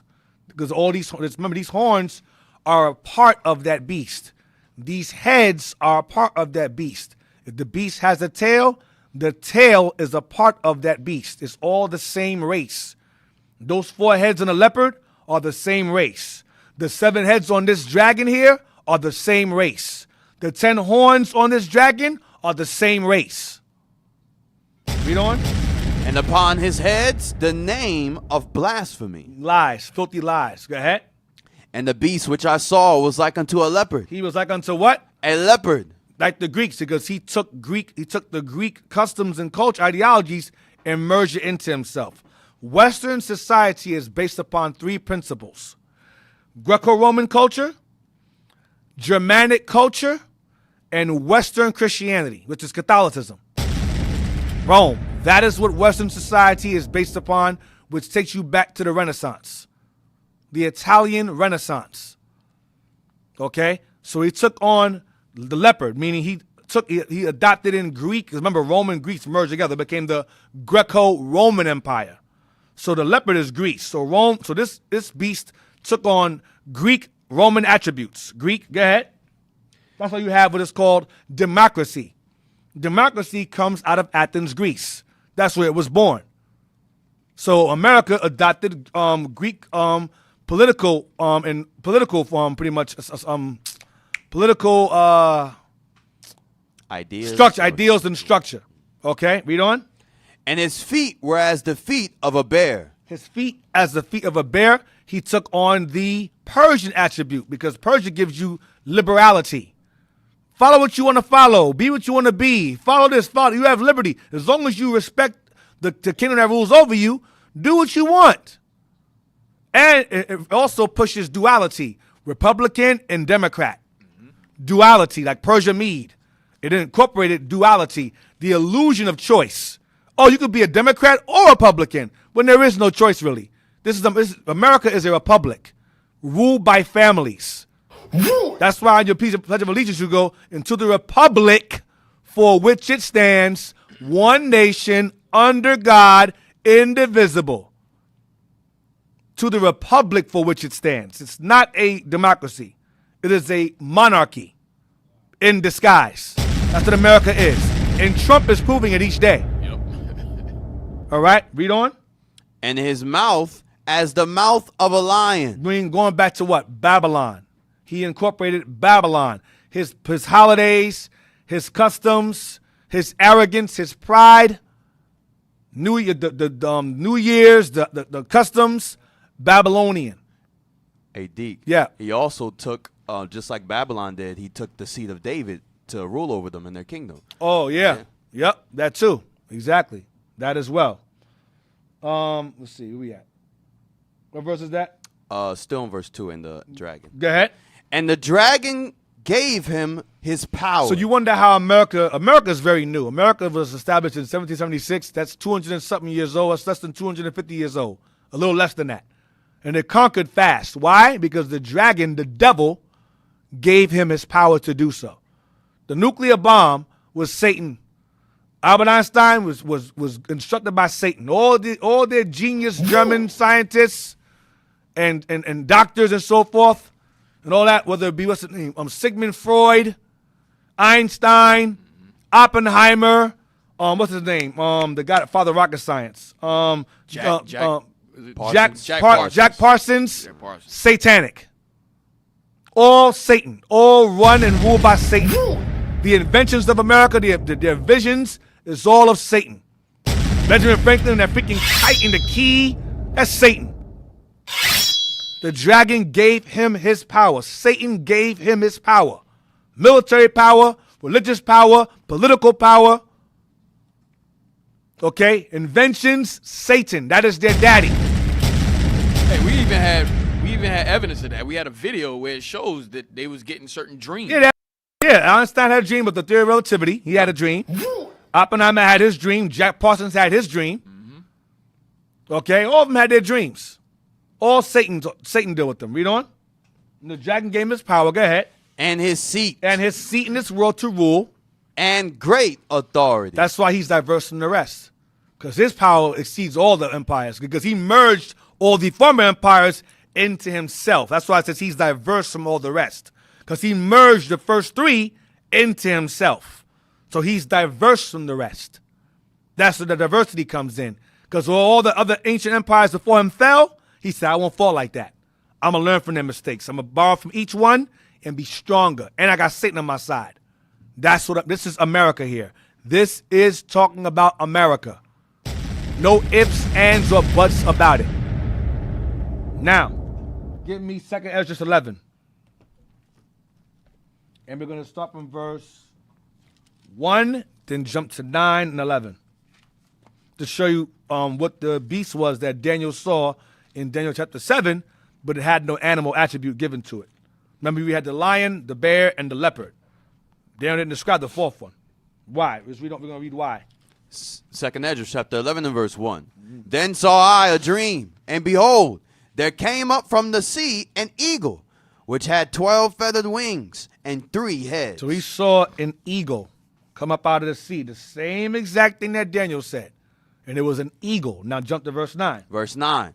But let the heads be preserved for the last. Which is now. Go ahead. And I beheld, and lo, the voice went not out of her heads, but from the midst of her body. These are the secret societies that pull the strings within America and the European power structure today. It's not just Trump. No, there's a shadow government. Secret families, whether it's Jewish or Italian or whatever, they pull the strings. IMF, World Bank, they run things. The think tanks, they run things behind the scenes. So the voice is not coming out of the mouth of the eagle. It's coming from within the eagle, because they're secret societies. They call them the 1%. They call him the 1%, exactly, the 1%. That is who is referring to. It says the voice spoke from within the bird as opposed to out the mouths of the three heads. All right? And nowadays, too, what they call them on, like podcasts, they call them the deep state. Yeah, the deep state. That's them. That's the voice inside, right? The voice. The Bible calls them the voice. Mm-hmm. Verse 11. Hold on. Oh, Give me sorry. Jeremiah 51:55 to prove it. Jeremiah 51:55. No, Jeremiah 51, I said 2:55. Jeremiah 51, verse 55. Yes, sir. Jeremiah chapter 51 and verse 55. Because the Lord hath spoiled Babylon and destroyed out of her the great voice. The what? The great voice. The Lord destroyed out of Babylon the great voice. What voice? The voice that came from inside that bird. That's the deep state. That gets destroyed when Christ returns too. They're going to be destroyed. All them secret, you got the white man you guys are scared of, Illuminati, ooh, spooky. You have more fear of them who never seen before or wouldn't even know if they were than your God who you can't see. Black folks spend their time, Illuminati, Masons, secret societies, families, blood rituals. That gets thousands of views. When it comes to God, no, I don't believe in God. I don't know. I don't believe in him. I never seen him before. I don't believe in him. Well, have you seen Illuminati before? Why you believe in them? Have you seen them before? Have you met them before? How you know? Yeah, dumb Negroes say things like, I went to a party. It was a Masonic Illuminati party. How do you know? Let me give you some advice. White folks don't do what niggas do. White folks are secret societies. It's a secret with them. They don't sit there and blood out. I'm a Mason. I run the planet. That's what dumb niggas will do. That's why we can't run. That's why we can't rule the world yet. We're too stupid. White folks don't do that. White folks run the world. They're quiet. Now, you may have some that may go into Christianity and repent and may have been in those circles and may be whistleblowers, and they'll expose it. But the ones that are in that realm, especially the ones who are deep, deep in that realm, that their family ties, they ain't saying nothing to no Negro about their secret societal connections. They don't do that. Negroes assume he got a bull's head on his wall. Yeah, he must be Illuminati. You don't know what white folks hunt things. You don't know. Now they hunted us. So all that, the mystical, magical, deep state, Illuminati, call Scooby and them. Stop, man, stop. No. You should have that same fear of these secret societies. You should put that same effort into believing in your God that you can't see either. Like Paul calls them the rulers of the darkness of this world. Right, exactly. That's what Paul called them, right. And then John says that Satan gave them their power. So Satan gave them their power, that means what? That means God is real, doesn't it? So you have fear of him? Because if the white man is Illuminati and there's Satanists and there's a God. Right. It can't be a Satan without a God. It got to be both. It can't be God and where's Satan come from? Right. Where's your knowledge of Satan come from? The Bible. The white man knows there's a God. That's why he made certain to destroy you and remove your knowledge of your God. So you can't go back to him. He can go to his, you can't, but you won't go to yours. Damn. I'm foundational black American. That's y'all niggas. You. That's you. You follow Satan too. Read it, read down. Verse 10 again. 2nd Esdras 11 and verse 10. And I beheld, and lo, the voice went not out of her heads, but from the midst of her body. Mm-hmm. And I numbered her contrary feathers. So you saw Ezra started counting her feathers. Go ahead. And behold, there were 8 of them. There were 8. So there were 12 he saw. There were 8 others that were contrary to the 12. They were different from the 12. Because the 12 is one family. The 8 were diverse. Go ahead. And I looked, and behold, on the right side there arose one feather. On the right side there arose one feather. Go ahead. And reigned over all the earth. That's Julius. That's Julius Caesar. That's Julius Caesar. Gaius Julius Caesar. That's the first one. Of the Republic. Of the Gen family. Go ahead. And so it was that when it rained, the end of it came. He died. He was killed. Go ahead. And the place thereof appeared no more. That feather died. It fell off. Go ahead. So the next following stood up. That would be Augustus Kaiser. Augustus or Octavius Kaiser, which is the 8th born. Octavius or Augustus takes over, whom the month August is named after. August Caesar, or July is Julius Caesar. All right, read on. And reigned and had a great time. Go ahead. And it happened that when it rained and the He had end a of great it, time because he was the longest ruling Kaiser of them all. He reigned the longest. Augustus reigned the longest. Give me that real quick. He's mentioned in the Bible too. What's that, Luke? Yep. Luke Get that? 2. Luke 2. He's in the Bible. He's a figure. He was around during Christ's time. verse 1. 2 and 1. Read that. Luke chapter 2 and verse 1. And it came to pass in those days that there went out a decree from Caesar Augustus that all the world should be taxed. And Joseph and Mary went to be taxed during this taxing here. All right, so Christ's parents were around during Augustus Caesar's reign, the longest reigning Caesar. Now, 14 years. No, it was longer than that.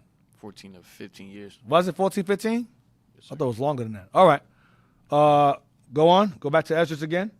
2nd Ezra 11 and verse 13. And so it was that when it rained, the end of it came. He died. And the place thereof appeared no more. So the next following stood up and reigned and had a great time. He ruled a long time. Read on. And it happened that when it rained, the end of it came also, like as the first. Like Julius. Go ahead. So that it appeared no more. Go on. Then came there a voice unto it and said, Hear thou that hast borne rule over the earth so long. This I say unto thee, before thou beginnest to appear no more. Before you die, go ahead. There shall none after thee attain unto thy time, neither unto the half thereof. No one ruled as long as him. No one ruled. Why, I don't know, but no one ruled as long as Augustus Caesar did. No one ruled. He's the starter of the Roman Empire. The Roman Empire began with him. The Republic was gone with Julius, but the empire began with Tiberius. Okay? Augustus. Not Tiberius. Augustus. The empire started with him. He ruled the longest. Go ahead. There shall none after thee attain unto thy time, neither unto the half thereof. Then arose the third, and reigned as the other before, and it appeared no more also. Yep. So it went with all the residue, one after another. All 12 reigned, all 12 died. None of them ruled as long as Augustus did. Go ahead. And that everyone reigned, and then appeared no more. And appeared no more. Go ahead. What verse are you in?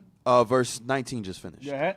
Then I beheld, and lo, in process of time, the feathers that followed stood up upon the right side. That's the contrary ones. Go ahead. That they might rule also. And some of them ruled. But within a while they appeared no more. They ruled for very, very short spurts of time. Very short. The contrary. Go ahead. For some of them were set up, but ruled not. They didn't rule long. Go ahead. After this I looked, and behold, the 12 feathers appeared no more. The 12 feathers are those 12 Kaisers you saw on the screen earlier. The 12 Kaisers. They appeared no more. Left over is the 3 heads and the 6 or the 8 feathers. All right? So the 12 are gone. Go ahead.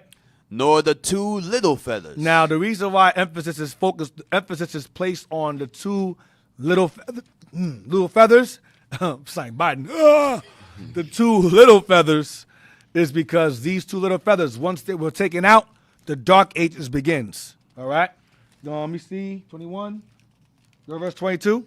Verse 22. After this I looked, and behold, the 12 feathers appeared no more, nor the 2 little feathers. Now jump down to chapter 12 and verse 21. We're going to jump to chapter 12, verse 21 now. 2nd Ezra chapter 12 and verse 21. You got to stick to those 2 little feathers. Read.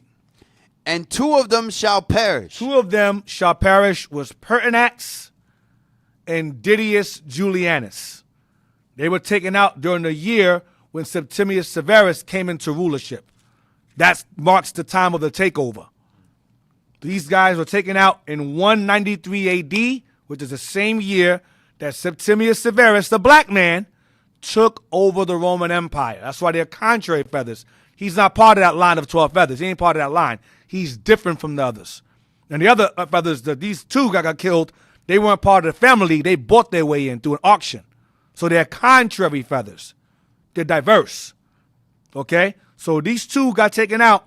Pertinax is 1, and Didius Julianus got taken out, Septimius takes over, and that marks the beginning of the Dark Ages. Read again. And 2 of them shall perish. Didius Julianus and Pertinax. Go ahead. The middle time approaching. The middle time approaching is the Middle Ages begins. The middle time is the middle of times, medieval times. So if there's a middle time, there's a beginning. If there's a beginning, there's an end.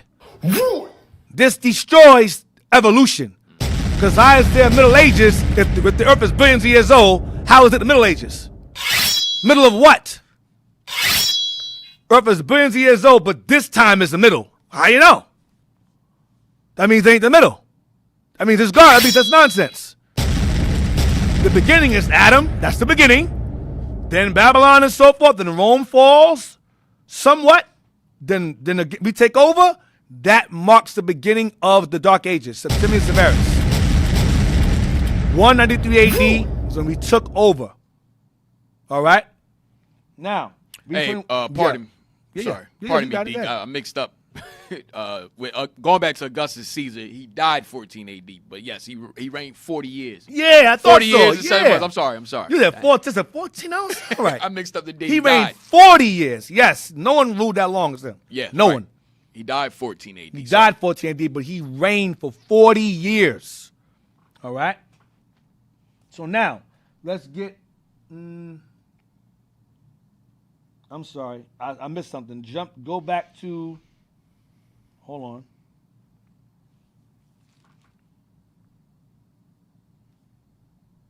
One second. When he tells Daniel Ezra, he didn't show Daniel. Where is it? That's verse 12. Chapter 12? No, chapter 12 and verse 11, excuse me. Yeah, verse Read that. Read verse 11. Wasn't expounded. Sure, read that first. Read verse 11. Daniel 12 and 11. 2nd Ezra 12 and 11. Read verse 10. Verse 10. And he said unto me, this is the interpretation of the vision. This is the interpretation of the vision, Ezra. I'm showing you. Read. The eagle. Eagle, go ahead. Whom thou sawest come up from the sea. That we read about in chapter 11. Go ahead. Is the kingdom which was seen in the vision of thy brother Daniel. That's so this is the eagle. So you have the lion, you have the bear, you have the leopard, you have the eagle. And then when John is shown this beast, he's shown a dragon, which is the second attribute of this same fourth beast, because it extended. That's why it has a different attribute, because this beast extended in later in time to now, where it's a dragon now, because it's more fierce and more powerful now than it was back then when it was the eagle, Rome. Because now it has nukes and science and bombs, so it's more fierce. So the dragon's used instead in Revelation, as opposed to being an eagle. That's why. Okay? So now, what's the text say? The text? All right. Says, did Edom start using Anglo-Saxon during or after the Renaissance? After. Because the book I have, they were referred to as the New World Anglo-Saxons, and we were referred to as the Old World. But maybe even before. I can't really say for certain, but I know they came to be known as that after we got enslaved. I'll say that. They fell into that category once we were enslaved and conquered. Then they fell into that category of, Anglo-Saxon or whatever when we got conquered and enslaved by them. So I would say after. Where we at? Give me Revelation 13 and 12.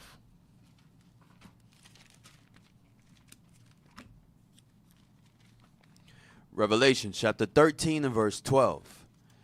And he exerciseth all the power of the first beast before him, and causeth the earth and them which dwell therein to worship the first beast, whose deadly wound was healed. Read it again. And he exerciseth all the power of the first beast. This beast is the same beast, Revelation 13, verse 1, 7 heads, 10 horns. He exercises the power, all the power. All the power. That means the politics, the infrastructure, the government, even military, that too. He exercises the religion. He exercises all the power of the first beast. Who was the first beast he's talking about? Rome. Rome. That is why when he named the planets, he named them after Roman gods. When he named the days of the week, after Rome. Again. Months of the year, Rome. The governmental structure, Rome. The architecture, Rome. You got Latin numerals on your dollar bill, Rome. The Catholic Church, that pretty much is the high-level religion of the country. Catholic Church, Rome. Then he puts Caesar Borgia as Jesus the Christ. A Roman, a Hispano-Roman, an Italian, Rome. That's a Roman figure that's posed as Jesus Christ. Okay? Christianity is of Rome. Western society is of Rome. Read again. And he exerciseth all the power of the first beast before him, and causeth the earth. Hell, even the fashion is of Rome. The mini skirts, the whorish dressing, it's Roman. It's all Rome. Sunday worship, Rome. Easter, Rome. Good Friday, Rome. It's all Roman. Go ahead. And causeth the earth and them which dwell therein to worship the first beast. To worship the first beast by setting up Caesar Borgia as the image of Christ. Which goes back to him being what? A Roman. Go ahead. Whose deadly wound was healed. Why does it say whose deadly wound was healed? Because Rome was conquered by Septimius Severus. He's severed. He's called the seven cutter. That's what his name means. Seven. Septim as in September. Septum, seven, severe, cutter. He wounded that beast by taking over. But all the Edomites that reigned over that beast, he said, nah, I'll take it from here. And that established the Dark Ages. So Rome was cut or conquered by Septimius Severus or Israelites. We took over. At that point. So that line of Edomite kings ruling was cut temporarily. So he was wounded, and then eventually during the Renaissance, when he took over the world again, he was reborn, or the wound was healed. All right? So now, give me 10 Caesars, 10 Kaisers. I want page 238 and 239. The 10 Kaisers by Barry Strauss. All I want is these 2 pages.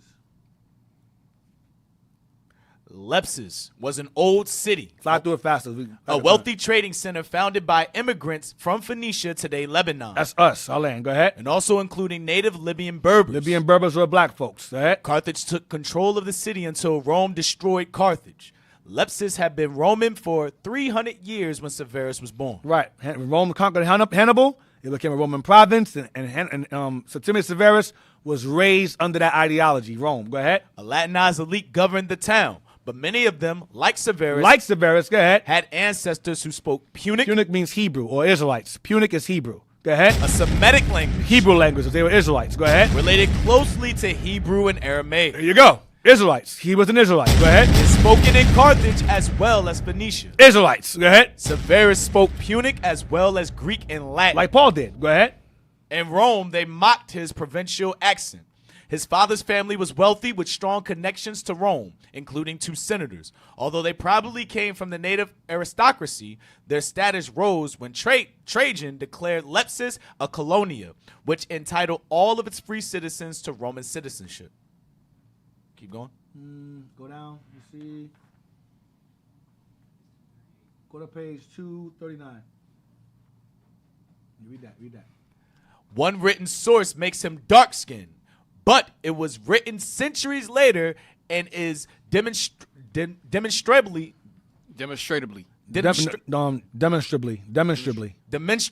wrong about other matters. They're trying to downplay him being black now. Again, no. He was black. They try, the sources is wrong about other things, so it's wrong about that too. No, it's not. He was black. Go ahead. Go down. Read there.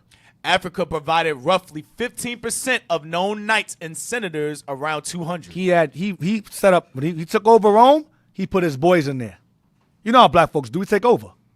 That's why that's called the takeover. He had 15% of known. He had knights, black knights. He had over him. Go ahead. And senators, around 200. Go ahead. Around 200. Go ahead. By this time, the Senate was no longer dominated by Italians. The Italians are gone. No more Italians in the Senate no more. Go ahead. But was representative of the empire as a whole. Septimius, the takeover. Like Jay-Z, the takeover. Go down. That's all I want. I don't need any more. Go to. Let me see if I just go up. I'm sorry, go up some. We got another text too deep. All right, let me see something. Go to the last page. Go back to the last page again. Blow it up. Let me see something. Go to the top. Yes, read the Latinized elite. Go down. Read his father. Read father here. His father. To the bottom. Severus' father. Severus' father. Publius Septimius Geta. Geta. See that name? Geta. Publius Septimius Geta was his name. Go ahead. Did not pursue a political career. Unfortunately, his mother, Fulvia Pia, is little more than a name. She and her husband had 2 other children, another boy and a girl, both of whom rose high in Roman imperial circles like Severus. Right, they gained status. They had status. He came from an elite status family. That's all I want. He was no fool. You got a text? Yes. What we got? Give me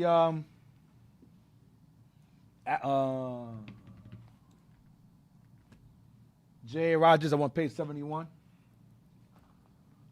Nation knows the color line. Nation knows the color line. What's it say? All right. It says, Shalom leadership, most like Christ bless. I was doing research and I had seen that during the time of Septimius Severus, 2 other black men tried to take leadership but failed. Yeah, it was Pesinius Nigga and Albinus. Albinus. Claudius Albinus. Yeah, Claudius Albinus and Pesinius Nigga. They failed. And it says he took them both. I think he took them both out. Yeah. So that's his answer. Yeah, it's true. Yeah, he took them both out. Yes, he took them both out. Yep. Pesinius Nigga, and they say, oh, he's called nigga because his neck was black. Really? That's why it's called nigga because his neck was black. Just the neck, huh? So there's a white man, Brad Pitt with a Wesley Snipes neck. That's what we're doing now. That's why they call rednecks, because only their neck is red. Yeah, so he's a black neck. Okay. I hate your gums. Black neck. Yeah. Make it make sense. All right, so we're in Nature Knows the Color Line by J. Rogers. I want page 71. Blow it up. Let's see what it says regarding the ancient Welsh. Read that. Ancient Welsh folktales certainly do mention black people. Yep. Unmistakably Negroes. Unmistakably Negroes. Black folks ruling in Wales. Go ahead. The story of Peredur and the Mabinogian. The blacks mentioned therein might be Silures. They are Silures. Go ahead. Another ancient Welsh poem, Gwad Lud y Mawr. Gwad Lud y Mawr. It's the same as the Silurian name. Gwad Lud y Mawr. That's the same as Moore. M-A-W-R. Go ahead. Tells of rivalry between white and black. Right, between the white and blacks. Moors and Moors. Now, the white Moors, I believe, might be light-skinned ones. And then the Moors are the darker ones. Read that. Rome had Negroes, Ethiopians in her armies in Britain. Right, that's what Septimius had. Go ahead. And the worship of the black goddess. No, go down to Septimius Severus. Septimius Severus, one of the leading conquerors of Britain, was an African. Yep. How much, if any, Negro strain he had, we do not know. In 668, Pope Vitalian appointed a Negro, Hadrian, Archbishop of Canterbury, but he declined presumably because of age. Theodore, an Oriental, was named in his place, and Hadrian went as his mentor. Ireland had a Negro bishop, St. Demon the Black, who died in Ulster in 658. Yeah, black archbishops. Was he ruling these areas? Go ahead. Sir Walter Scott has 6 Negro trumpeters in Old Mortality, and white dresses, richly laced and having massive silver collars and armlets. Because they were ruling. We were dressed down. That's all I want. So, he was black. There's no denying he was black. So Septimius Severus is black. African presence again. I want page 200. African presence. I want page 200.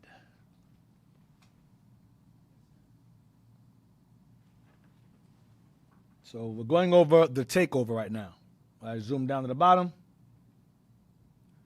About the earliest arrivals of blacks in Britain, there have been different claims. The writings of Tacitus mention the dark complexion of the Silures. The dark complexion of who? Of the Silures. This is written by Tacitus. The dark complexion of the Silures. Watch this. Or black Celts. Or black Celts, which are Silures. Go ahead. And the unusually curly hair. Got the image. Remember I showed you earlier. That image earlier. The guy, the curly hair, the big nose, lips. That's them. Go ahead. And maintained that a black Aboriginal race lived side by side with a white one in the British Isles in pre-Roman times. Edom started moving in. Go ahead. Another claim comes from David McRitchie. Now, Dave McRitchie. I'm taking my time because most of the class is going to be from his book anyway. Every page is gold. Dave McRitchie covered. He left no stone unturned regarding black history in Europe. That book is great. Read on. Who declared that the Moors dominated Scotland. The Moors what? Dominated Scotland. The Moors dominated Scotland. I know what I'm talking about. The Moors dominated Scotland. Go ahead. As late as the times of the Saxon kings. The Saxon kings were the rulers. They were black. Read on. He goes on to state that as late as the 10th century. As late as the 900s AD, go ahead. 3 provinces in Scotland. Provinces in Scotland were what? Were wholly black. Were wholly black. Go ahead. And the supreme ruler. And the what? And the supreme ruler. The supreme ruler. Go ahead. Of these became, for a time, the paramount king of the Transmarine. Go ahead. There more? Scotland. Of the Transmarine Scotland. We were ruling the world. Go ahead. But McRitchie contends these blacks were bred out until the black man finally disappeared by mating with whites only. Damn, so that was what we were doing. We bred ourselves out, kept mixing with like Drake, for example. Yeah. We bred ourselves out of there. But you couldn't see us no more. And then we got enslaved. So, now, get me 10 Caesars again, 10 Caesars. I want page 262. Got another text too, Dick. Okay. What's the text say? Go ahead to the text. It says, Shalom, Most High Christ, blessed deacon, are Aboriginal Australian Israelites. Some. Or Japheth. I know black slaves were taken to Australia. Yes. But during 2nd Ezra 13 and 40, did the tribe of Naphtali go over there? Yeah. I would say they got there earlier than that. But we are found amongst them, yes. During their thing called blackbirding you're referring to. And yes, so remnants of us are there. We actually went there. We went there and taught there recently. Yeah, Captain Shai was there. So we are out there, yes. Not all of us are out there, but Israel's everywhere, but we are definitely among them, yes. And they came over there, I would say, long before Esdras. I would say KK probably came earlier than that. We got a call? Okay, tell him put him on. That's Brother Rayuel from India. Oh, okay. Oh, wow. Hey, Shalom. Put him on? We can't hear him if he talks. I can't. I hear a voice very low. I can't grasp what you're saying. Do we hear you? You hear me now? Hello? I can't. You're tuning your sound. Turn my sound up, y'all, I guess. Hello. 1 2 1 2 1 2 1 2. Or try to turn your volume up. Turn your volume up. Turn your volume up. He probably has Zoom open on his phone with the class. Do you have Zoom open? Do you have Zoom open with the class? He probably what? Damn. Do you have your Zoom open with the class at the same time? Maybe you can't hear me. Oh man, I can't get you. Oh man. You have the speaker on, or you just hear? You got the speaker on? You have the speaker on? Yeah, it's on. It's on. All right, go ahead. Ask your question. We can hear you. We can hear you. Ask your question. We can hear you. Oh, I can see you. I can see you on my screen. Let me Yeah, mute that. Yeah, turn that. Yeah. It's behind. Catch up to what we said. Get the speaker on. Speaker on. Yeah. It's on. Okay. Oh, you hear me now? Yo, the why I text him, tell him to just ask this question. We can hear him. Damn. He got mute me on the screen. Yeah. Have mercy on Damn. the brothers out there, man. Yeah, okay. I'll ask my question. Is like Septimius Severus related to Hannibal? Yes, they're the same family. Yeah. You know, he'll catch up when. Yeah. We gotta say shalom on Side Christ Bless right now. Damn. Hannibal.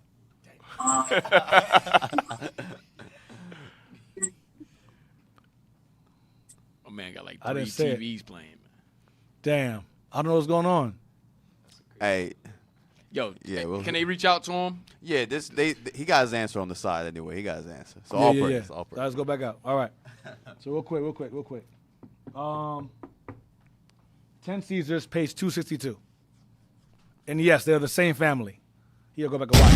You got a text again? You got a text too? Probably him. Yeah. Can you hear me now? Damn. All praise. Shout out to the brothers out there. All right, all praises. Page 262. It mentions Diocletian. This it? Right here. Right here, read that right there. Diocletian noticed the disclination, and he considered it a dereliction. You go to the top. I want the page. This it should begin with him.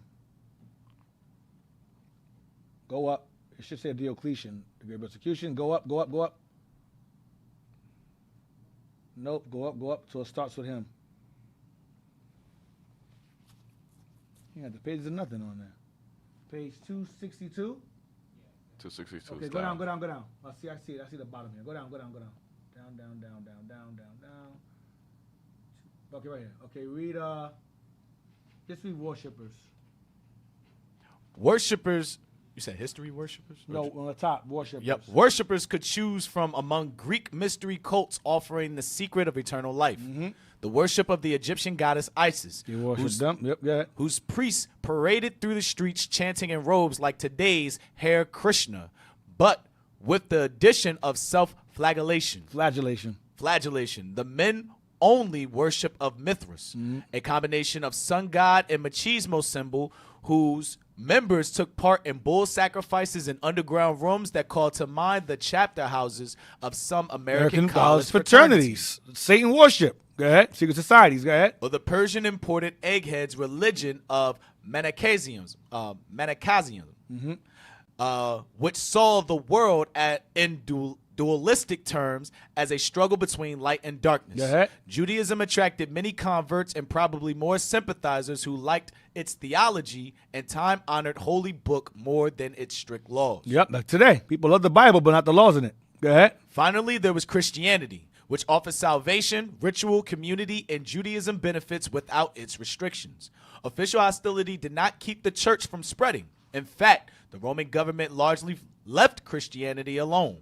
Persecution was sporadic, local, and relatively rare, with the exception of the 250s, when the emperors, reeling from a series of disasters, began a short-lived persecution of Christians who didn't sacrifice to the gods. The previous situation of de facto toleration soon returned. Christianity won followers by its emphasis on charity and community. The church was open to women and slaves. In spite of apocalyptic and revolutionary strains, Christianity largely became mainstream. It grew. Go ahead. Wealthy people, intellectuals, and even Roman soldiers began converting. Christians were a minority and concentrated in the East and North Africa. North Africa, Israel was. Go ahead. But they made up perhaps 10% of the empire's population overall, which is no small number, especially because most Christians lived in cities, the nerve centers of Roman civilization. By the same token, Christians generally looked and acted like everyone else. We do today. Go ahead. They didn't wear special clothes, live in ghettos, bury their dead separately, or speak a different language. They were the neighbor, the woman who ran the household or engaged in business, the teacher, the lawyer, or the soldier in the next tent. The only thing that made them different from other Romans was their absence from temple and festival ceremonies. Their worship in churches, mostly rooms and private houses, and their disinclination to sacrifice to the gods on behalf of the emperor. We abstained from that thing. That something that stand out. Go ahead. Diocletian noticed this disinclination, and he considered it a dereliction of duty. Go ahead. He was not someone to seek the peace of the gods with a new religion. On the contrary, the man born to humble circumstances in Dalmatia doubled down on the old Roman deities with the fervor of an outsider. In addition to sacrificing to the old gods himself, he decided to persecute those who did not. He started killing us. Go ahead. Maybe the idea had been brewing in his mind for some time. But if so, he couldn't act until after 298, when the war with Persia was finally over. Perhaps he acted because he was thinking of his legacy as he grew older and wanted to win the favor. So you see that he couldn't really deal with us or persecute us until the war stopped. Okay, and let's throw that little gem out there, right? So at this time, the Christians got a pass because he was warring with Persia. Once that war calmed down, he had time to kill us. After that, persecution. Go ahead. As he grew older and wanted to win the favor of the gods before his time in office came to an end. At any rate, in 303, he made his move. Started killing us. Go ahead. First, Diocletian turned on the Manichaeans, who were suspect not only for being new and different, but also for their origin in Persia. Because he was warring with the Persians, so he didn't like them. Go ahead. Manichaeans were, the emperor said, like poisonous and evil snakes. Remember, Rome was like America. It was a melting pot of different cultures and people living there. Go ahead. So he had a beef with the Persian inhabitants in the Roman provinces because he was warring with Persians. Like Trump has beef with people of Arabs, the same thing today. Same exact thing. Go ahead. Then he turned on the Christians. Then he turned on us. Go ahead. Diocletian feared and disliked the growing power of the church, especially in the army. His instinct was to smash it. Damn. In this, he had the strong support of his colleague Galerius. Indeed, some sources say that the persecution was Galerius' idea. One intriguing possibility is that the driving force behind Galerius was his mother, Romula, moved by her strong faith in the pagan gods. It is at least possible that behind the worst persecution that the Christian church faced in ancient times stood a woman from the rolling hills of rural Serbia. Wow. A series of orders proclaimed in 303 and 304 formed what Christians called the Great Persecution. The first orders targeted clergy as well as Christians in high office. Then the regime turned on ordinary Christians as well and demanded that they sacrifice to the pagan gods. Happened all over again, like Maccabees. Go ahead. Churches were torn down and holy books confiscated. Bibles are taken away. Diocletian was particularly interested in driving Christians from the army. Having people discharged from the military. According to a Christian source, the persecution began in winter 303 with the destruction of the Christian church in Nicomedia near Diocletian's palace. The writer accuses Galerius of then setting fire to Diocletian's palace and blaming Christians. Damn. In order to inflame the emperor's enthusiasm for persecution, Diocletian seemingly took the bait and had his servants tortured in the hope of extracting a confession, but he failed. Yeah. Diocletian supposedly even suspected his wife and his daughter. That, at any rate, is probably why he ordered them to sacrifice to the gods. Damn. They were surely not Christians, but maybe they had expressed sympathy for the Christians. So Diocletian was the worst. He was the worst. The worst. That's all I want. So now, get me Imperial Rome, page 140. Almost done. Give me Imperial Rome, page 140 and 41. It's real quick. Regarding Diocletian. This is after Septimius. This is a black man that ruled over Rome, by the way. Imperial Rome, page 140. Y'all should have that.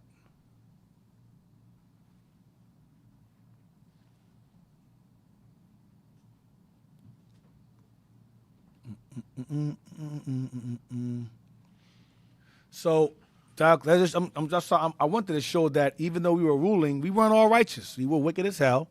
But we have to delve into the history we have a rich history. Despite evil or good, we have a rich history that transcends just slavery. Our history transcends thousands upon thousands of years. Not just sitting around the damn jungle throwing spears and all that. That isn't the case at all. Do y'all have the book? No, sir. Y'all should have the book. Why don't I have the book? We have Imperial Rome, but we have pages 45 to 50. What page you called, D? 140 and 141. I have the book right here. 140, 141. Just take the book over there. All right. Okay, that's good too. I don't want that, but 141 and 141 is what I want. I got to open a vault, Lord's will, in 2 weeks because we're going to be gone next week. So I can't open. I was trying to rush to get to the vault, man, but I couldn't do it. Ain't got no time. All right. Just real quick, I wanted to share our Diocletian real fast. Share that real quick. Hey, D, like you was touching on how even though the rulers wasn't righteous, it's still good to go over the history. That's basically Kings and Chronicles when the Lord goes on into the Northern Kingdom kings. Yep. So. And some of the Southern Kingdom too. Yep. Even though they were black, and so a lot of them was black, evil Negro. They was evil. Mm-hmm. Black and evil. So, yeah, you got it. One page 140 and 141.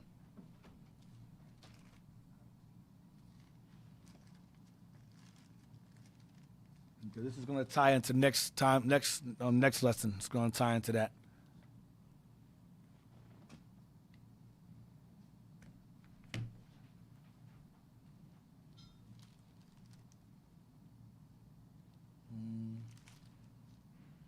Y'all got it? All right. So, like I said, man, my history, a lot of brothers are ashamed of their history, ashamed of who they are. They're ashamed of that's why it's important to teach these things, to give our people a certain level, a certain sense of integrity or pride, because we sat on thrones. We ruled over Scotland. The page said supreme rulers. Of the black division. They called them the black divisions of Scotland, Ireland, Britain, Spain, Portugal, France, Italy. We reigned over these areas. Wales. The whole UK was ours. All right? All America was ours. Then we had Rome. That was ours. We had it all. But we were not right. We were not right at all. We were wicked and stupid as hell. That was short-lived. That was a short-lived victory. Okay? Real quick, get me...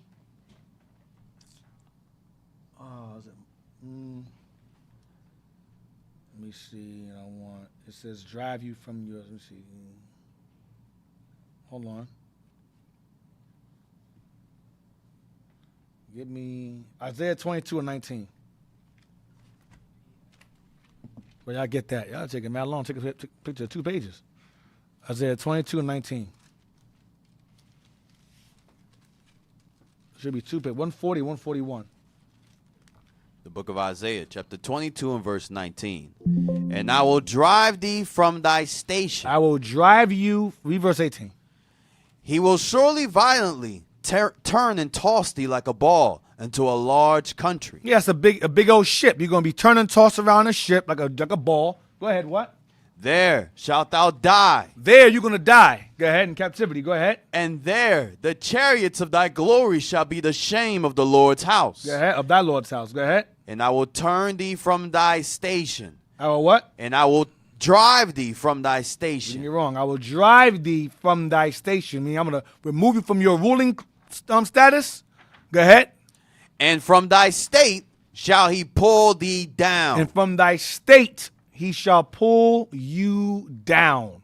From your state he shall pull you down. You will not rule anymore because you're evil and stupid as a nation of people. So now, real quick, right here, this image here, blow it up. You got everybody can see this image or just me? There you go. This image here, now zoom into them. Zoom in more. You just zoom in. Yep. Now move it over. Now their arms are on each other's shoulders, representing them being comrades. You know something about them? Go to the face. Go to the first one's face. Go to his face. The first one. What's missing? The nose. Nose knocked right off. Why the nose is knocked off? It just fell off. Go to the next one's face. Nose knocked right off. Why is the nose knocked off? Go to the next image. Nose knocked off. Go to the other one. Nose knocked off. Why the nose knocked off? Because they're black noses. This is Diocletian, and one of them is Constantine's father, Constantius the First. It was a tetrarchy. It was 4 ruling because Rome was split into 2.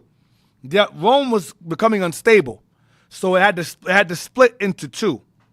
So around the 400s AD, Diocletian, to establish stability in Rome, he broke Rome into 2 pieces: the Eastern Division in Turkey, called Constantinople, based upon Constantine, and the other Western Division, which is Rome. Eastern Division, Western Division. And then 2 emperors reigned over the Eastern Division, and 2 reigned over the Western Division. Read that here. And we're going to close out. Go back up, go up, go up, go up, go up, go up. Blow it up.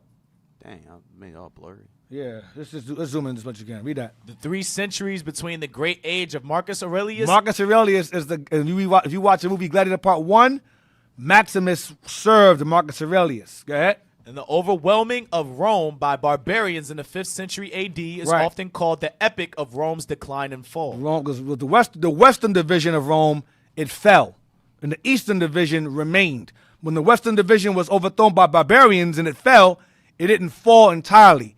It branched out into 10 different ruling classes, or 10 horns, or 10 toes. That's what happened to the Western Division. That's your Britain, your Spain, your France, your Rome, Russia, your Germany. They branched out. Okay, read on. But Romans who lived in those centuries did not know it was falling. Right, like today. America's falling. We the people don't see it. Go ahead. To them, the business of empire appeared to go on as usual. Like America today. Petty tyrants paraded as emperors. Rich men dressed up in senatorial togas. Roman soldiers went forth to battle. Petty tyrants paraded as emperors. That's Trump. Petty tyrants paraded as emperors. That's Trump. Go ahead. Rich men dressed up in senatorial togas. Roman soldiers went forth to battle barbarians, even if they did it more for money than for the glory of Rome. Go ahead, go down. Read that. When Marcus Aurelius died in 180, probably of the plague that was ravaging the empire, he was succeeded by the first of many tyrants, his own son Commodus. Commodus was a psychopath. He got killed. He got poisoned or something. He was terrible. Go ahead. According to one contemporary, the historian Cassius Dio, Commodus was a greater curse to the Romans than any pestilence or crime. He hated him. He hated his guts. He was crazy. Go ahead. Vain and frivolous, he ordained that Rome be called Commodiana, Commodiana, and gave himself up to the pleasures of executions, chariot races, and lion baiting. That's in Gladiator. Go ahead. His despotism was so damaged and discredited the office of princeps that its prestige was all but destroyed. Finally, after 12 years of misrule, Commodus was assassinated. He was killed. Go down. Go down, go down, go down. So read over here. The tetra, read that there. The sharing the rule. Go back down. Read that there. Sharing the rule. The tetrarchs whom Diocletian, second from right. Stop. So go back. So second from the right is Diocletian. Go up to the image again. So second from the right. So I guess that'd be him in the back. Second from the right. There's some better images on Telegram. Are there? Okay, well, show me those. Second from the right. Yes, he's on the right side. Second from the right. Yeah. From different angles, too. Yeah. That was done. Hey, Deke, this is a prophecy what Job was seeing. When the earth was given to the hands of the wicked, they covered the faces of the judges. Yep. So they knocked off the noses, lips. Oh, I see. That's bad. Yeah, save that thing. That's good. Yeah, save that. That's real good. There's another angle, too. You can see the 1 second from the right even better. Okay, second from the right. So go over. Another image. The other one. There. All right. So see his nose smashed off? Look at the lips to the right. This is black men. These are black people. Black emperors. So second from the right, that's Diocletian there. Okay, that's Diocletian with his nose smashed off there. Now go back to the page again. We're going to go back to this. What does it say in the bottom? Second to the right, Diocletian. Go ahead. Go down. Come on. The tetrarchs, whom Diocletian, second from right, established to help administer the empire in 293 AD, are shown embracing in this stone sculpture now standing in the Piazza di San Marco in Venice. They ain't gonna say who they are though, but one of them is Constantius. One of them is Constantine's father, Constantius, who Constantinople's named after, Turkey. Constantius or Constantinople. And it became when it was conquered, they renamed it Istanbul. All right, so Istanbul as a Satan bull. But anyway, here these are all black men ruling jointly over one division of. That's why it's side by side. One division of Rome and the other. Get Daniel again. Daniel 2 again. Real quick. I'm laying right here.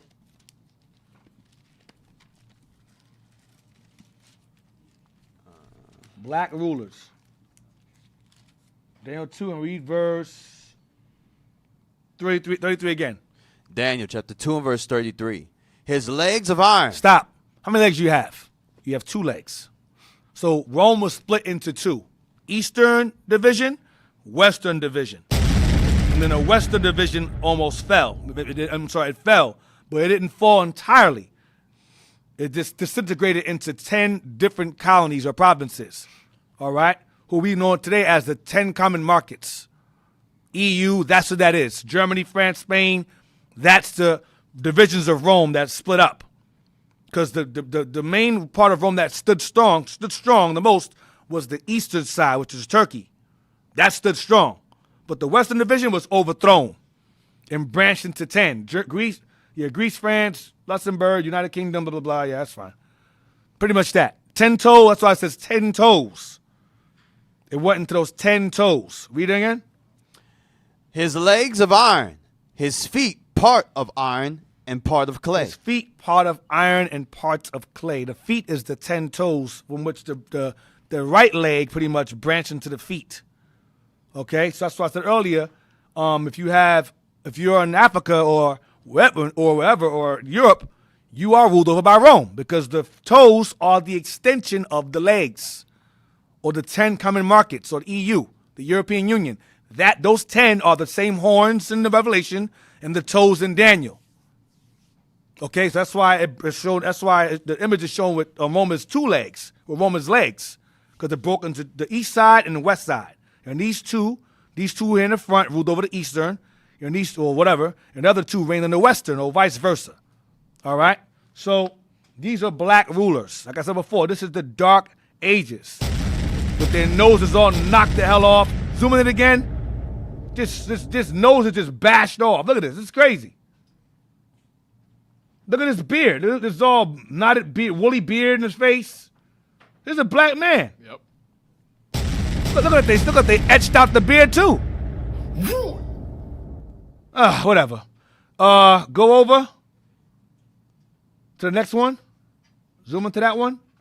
Oh yeah, the nose just fell right off. The noses just fell right off. The mouth is fine. The eyes are fine, but the nose just happened to be just fall off. Just etched out. Okay. Because they all had big old Negro noses, especially the guy on the right. His lips alone. His nose is wide as hell. You see where it was. His nose is mad wide. This is black men ruling over Rome.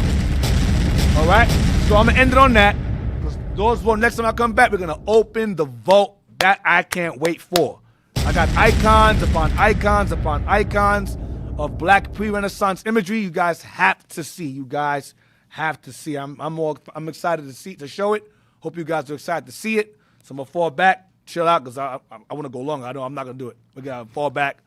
I don't want to run through it too fast. So hope you guys enjoyed the lesson. Glad you guys asked. Hope your questions were answered. All praise to the Most High. If they weren't, you can always Zoom call us again. Hopefully we'll have better connection next time. I don't know what happened this last time with the Zoom. But Lord's will, you can call us, text us. And at that, yeah, officer. Hey, let's give it up. Give it up.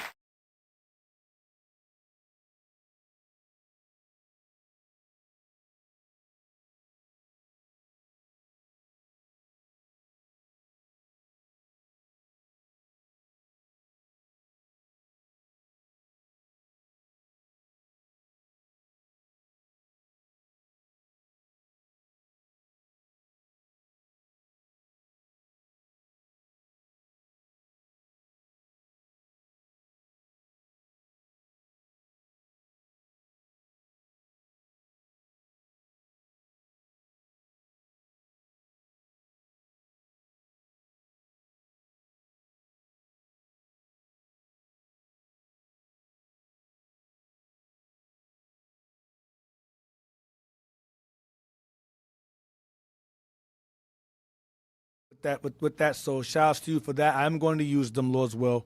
They weren't really helpful like I thought they were going to be, but they did have some stuff in it that I can probably try to use. But thank you for your donations. I am receiving them, and I am purchasing books with them.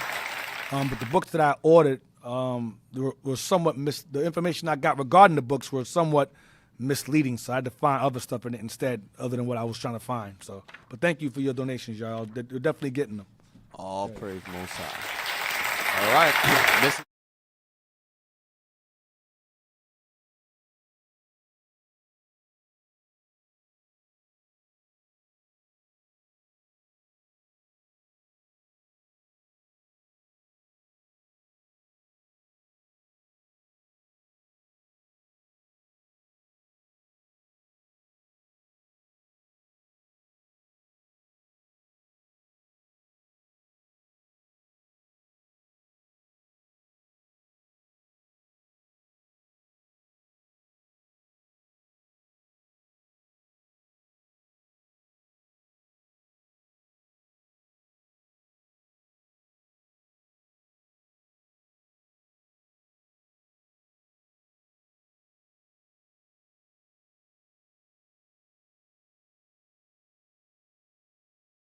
I'm going through this book, man. I'm calm down. But all praise to the Most High. You guys enjoyed the lesson.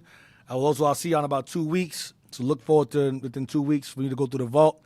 I got a lot of things to show y'all, a lot of images. I showed you Diocletian, and I also showed you Constantius the First. One of these black guys here is Constantius the First, who was Constantine's father. Okay? And these 4 men here are black. That's Constantine's daddy is one of them. So obviously Constantine was not a white man. Okay, so we're going to delve into that. Lord's will next time, so stay tuned for that. We will revisit these images again of the 4 tetrarchs, so stay tuned for that. And we're going to touch on Constantine, all right, to the takeover. All right, so with that, we say shalom. Most High in Christ bless. Until then, see y'all. Lord's will. Shalom. Most High in Christ bless.